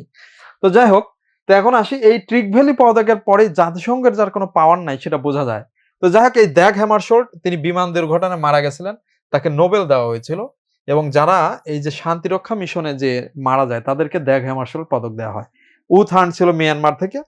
আর এই যে কোটওয়াল্ড হিম, প্যারিস কুইলার, মানে কোন কোন দেশের এটা মনে রাখলেই হয়, হ্যাঁ? অন্তত দেশের নামটা মনে রাখতে হবে যে কোন দেশ থেকে কারা হয়েছে। এই যে এখন দেখা যাচ্ছে বুটরোজ ঘালি এই লোক আফ্রিকা থেকে হয়েছিল, মিশর থেকে। আর বর্তমানে এই যে পর্তুগালে। কিন্তু এই লোক কিন্তু আর থাকবে না, কারণ ২০২৬ সালেই তার মেয়াদ শেষ। জাতিসংঘের মহাসচিবের মেয়াদ হলো ৫ বছর করে, হ্যাঁ? তার মানে ১০ বছর হয়ে যাবে ২০২৬ সালে। এই বছরই শেষে আমরা জানতে পারবো নতুন মহাসচিব কে। ঠিক আছে? এটা আরকি। তো এরপরে আমাদের শেষের দিকে আমরা একদমই চলে আসছি। এই যে জাতিসংঘের বিভিন্ন গুরুত্বপূর্ণ কনভেনশন, মানে এগুলোই হলো আন্তর্জাতিক আইন। আমরা শুনেছি না? যে ওই যে আন্তর্জাতিক আইনের লঙ্ঘন, তার মানে জাতিসংঘ গুরুত্বপূর্ণ কোনো বিষয়ে একটা সম্মেলন করে। সম্মেলন করে সব দেশের সিগনেচার নেয়। যে এই যে এই বিষয়গুলো কিন্তু মাইনে চলতে হবে সবাইকে, আন্তর্জাতিক বিষয়। তাহলে এই যে দেখা যাচ্ছে জাতিসংঘের মানবাধিকার একটা সনদ আছে যেটা সবাইকে মেনে চলতে হয়, ইউডিএইচআর। এটা কিন্তু পরীক্ষায় এসেছে এর আগে। ১০ ডিসেম্বর ১৯৪৮, তার কারণ ওই দিনের কারণেই কিন্তু ১০ ডিসেম্বর মানবাধিকার দিবস। ওকে? এটা। আবার গণহত্যা কনভেনশন, এই যে এইবারই তো পরীক্ষা আসছে যে বাংলাদেশ লাস্টে মানে সর্বশেষ কোন এই যে আন্তর্জাতিক আইনে স্বাক্ষর করেছে, এবার ঢাকা বিশ্ববিদ্যালয়ে আসছে এটা। কনভেনশন অন দ্য এই যে prevention and punishment of the crime of genocide, এটা। ঠিক আছে? না এটা না। গুম বিষয়, গুম। এটা এটা না। এখানে না। গুমটা এটা না। গুমেরটা আরেকটা আছে যে সাম্প্রতিকে ছিল। ঠিক আছে? মানে যেটা হলো গুমেরটা। তো মূল কথা হলো যে এইগুলো আসে। তার মানে এটা হলো মানে গণহত্যা। নারীর প্রতি সিডো এর আগে একবার এসেছিল ঢাকা বিশ্ববিদ্যালয়ে ১৯৭৯ সালে হয় সিডো, এটা। আবার দেখা যাচ্ছে এই যে শিশু অধিকার বিষয়ক এটা। এরপরে হলো সমুদ্র আইন, আনক্লস, আবার দুর্নীতি বিরোধী, এই যে দুর্নীতি বিরুদ্ধে জাতিসংঘ ইউএনসিএসি, এটা ২০০৩ সালে। তার মানে এই যে এইগুলো জাতিসংঘের গুরুত্বপূর্ণ আইনগুলো, এগুলো মনে রাখতে হবে। ঠিক আছে? এটা আরকি। তো এখন আমরা একদমই শেষের দিকে চলে আসি। জাতিসংঘের কিছু সম্মেলন আছে। সম্মেলনের মধ্যে খুব বিখ্যাত সম্মেলন হলো ধরিত্রী সম্মেলন। ১৯৯২ সালে হয়েছিল এটা। আর এই যে জলবায়ু সম্মেলন তো প্রত্যেক বছরে হয়। এই যে এটা এবার ৩০তম, মানে ৩০তম হয়ে গেছে কিন্তু ৩০তম হলো কোথায়? ২০২৫ সাল। এটা হলো বেলেম, ব্রাজিল। ব্রাজিলের বেলেম শহরে। তো আগামী বছর হবে তুরস্কে। ঠিক আছে? তুরস্কের আনাতোলিয়া। ঠিক আছে? তো এখন একটু খেয়াল করি, আমরা টপিক একদমই শেষে চলে আসছি। এখন আমরা যেটা দেখাবো যে ওই যে ৫টি আন্তর্জাতিকের ইম্পর্টেন্ট টপিক, এই ৫টা টপিক পড়ে ফেলতে হবে। তাহলে কোথায় জিকে প্যান আছে বা এরকম বই থেকে পড়ে ফেলতে হবে। তাহলে এটা হলো ৫টি। তাহলে এখন লিখে ফেলো যে ৫টি গুরুত্বপূর্ণ আন্তর্জাতিক টপিক।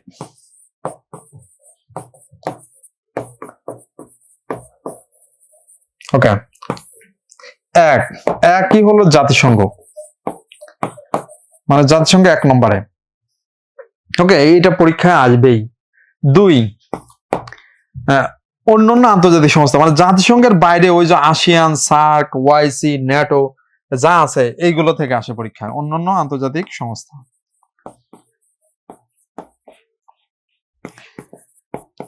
ঠিক আছে, আচ্ছা এটা গেল। এবার আসা যাক আন্তর্জাতিক চুক্তি, আন্তর্জাতিক চুক্তি সনদ সম্মেলন, মানে আন্তর্জাতিক যত ধরনের চুক্তি আছে, চুক্তি মানে মানে সম্মেলন, এই দুইটা। ওকে, এটা 3। 4, বিখ্যাত গ্রন্থ উক্তি, মানে যত বিখ্যাত গ্রন্থ আছে আর উক্তি। ওকে, তাহলে এই যে এই 4টা, আরো এরপর আমরা বলতেছি, তাহলে বিখ্যাত গ্রন্থ উক্তি, আন্তর্জাতিক চুক্তি, আন্তর্জাতিক এই যে সংস্থা, জাতিসংঘ। আচ্ছা, এরপরে 5, হ্যাঁ 5 নম্বর টপিকটা আমি বলছি, সেটা হলো পরিবেশ ও জলবায়ু, এই টপিকটা।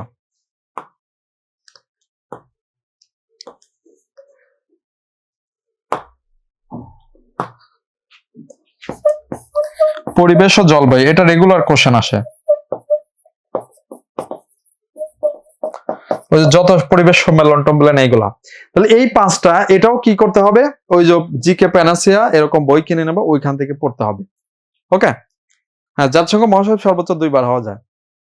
তো খেয়াল করো, এই যে জাতিসংঘ এই টপিকটা বলেছি, অন্যান্য আন্তর্জাতিক সংস্থা, এটা আন্তর্জাতিক চুক্তি ও সম্মেলন। ওকে, এই টপিকটা বলেছি। বিখ্যাত গ্রন্থ ও উক্তি এটা, আর পরিবেশ ও জলবায়ু, এই 5টা। তাহলে দেখো যে তোমাদের, আমরা যদি বলি, শুরুতেই বলেছিলাম যে সাধারণ জ্ঞানের প্রস্তুতি, তোমরা যেহেতু এখন হয়তো মানে ইন্টার সেকেন্ড ইয়ারে আছো, তার মানে হলো তোমার সামনে তো মেইন পরীক্ষা আছে ইন্টারমিডিয়েট, তো সেই পরীক্ষার ফাঁকে ফাঁকেই তোমার আগে থেকে এইটা কিছু এগিয়ে থাকলা। এগিয়ে থাকার জন্য তোমার কি লাগবে, 4টা বিষয় লাগবে, 4টা। ঠিক আছে, তাহলে 1 নম্বরে তোমার ম্যাপ থাকবে, ম্যাপটা আজকে কিনে নাও, প্যানাসিয়া বলেছিলাম, এরকম প্যানাসের ম্যাপ আছে অনেক জায়গাতে পাবে, তাহলে প্যানাসের একটা ম্যাপ কিনে নাও, একটা বাংলাদেশ একটা আন্তর্জাতিক, এটা লাগবে।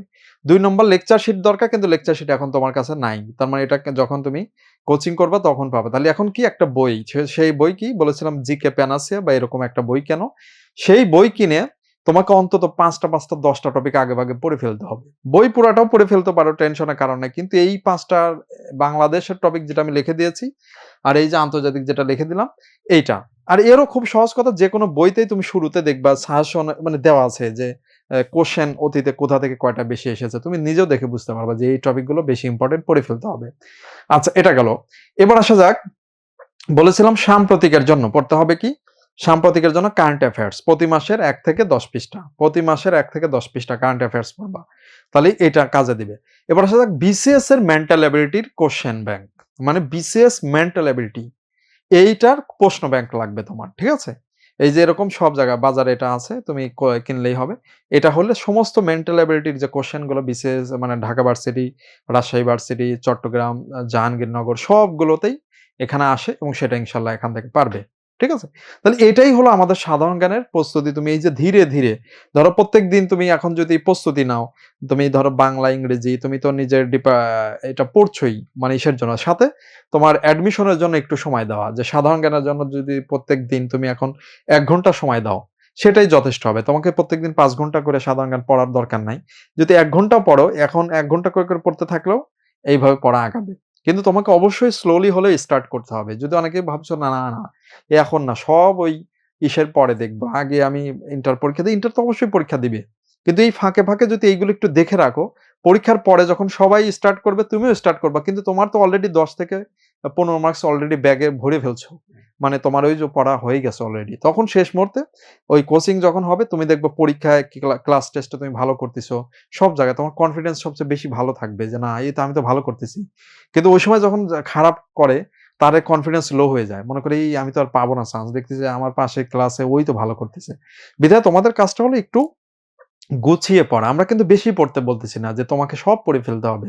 বলেছি অন্তত 5টা বাংলাদেশের টপিক, 5টা আন্তর্জাতিক টপিক পড়ো।